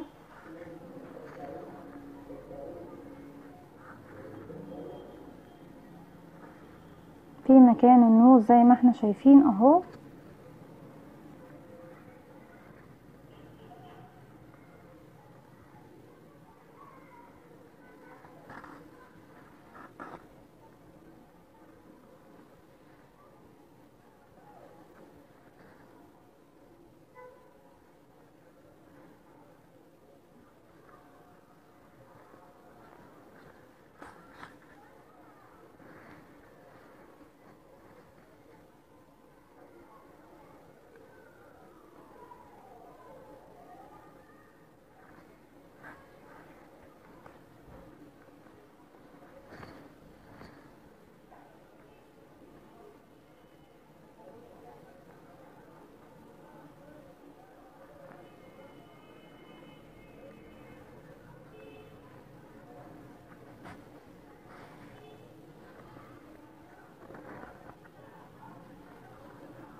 بالشكل ده.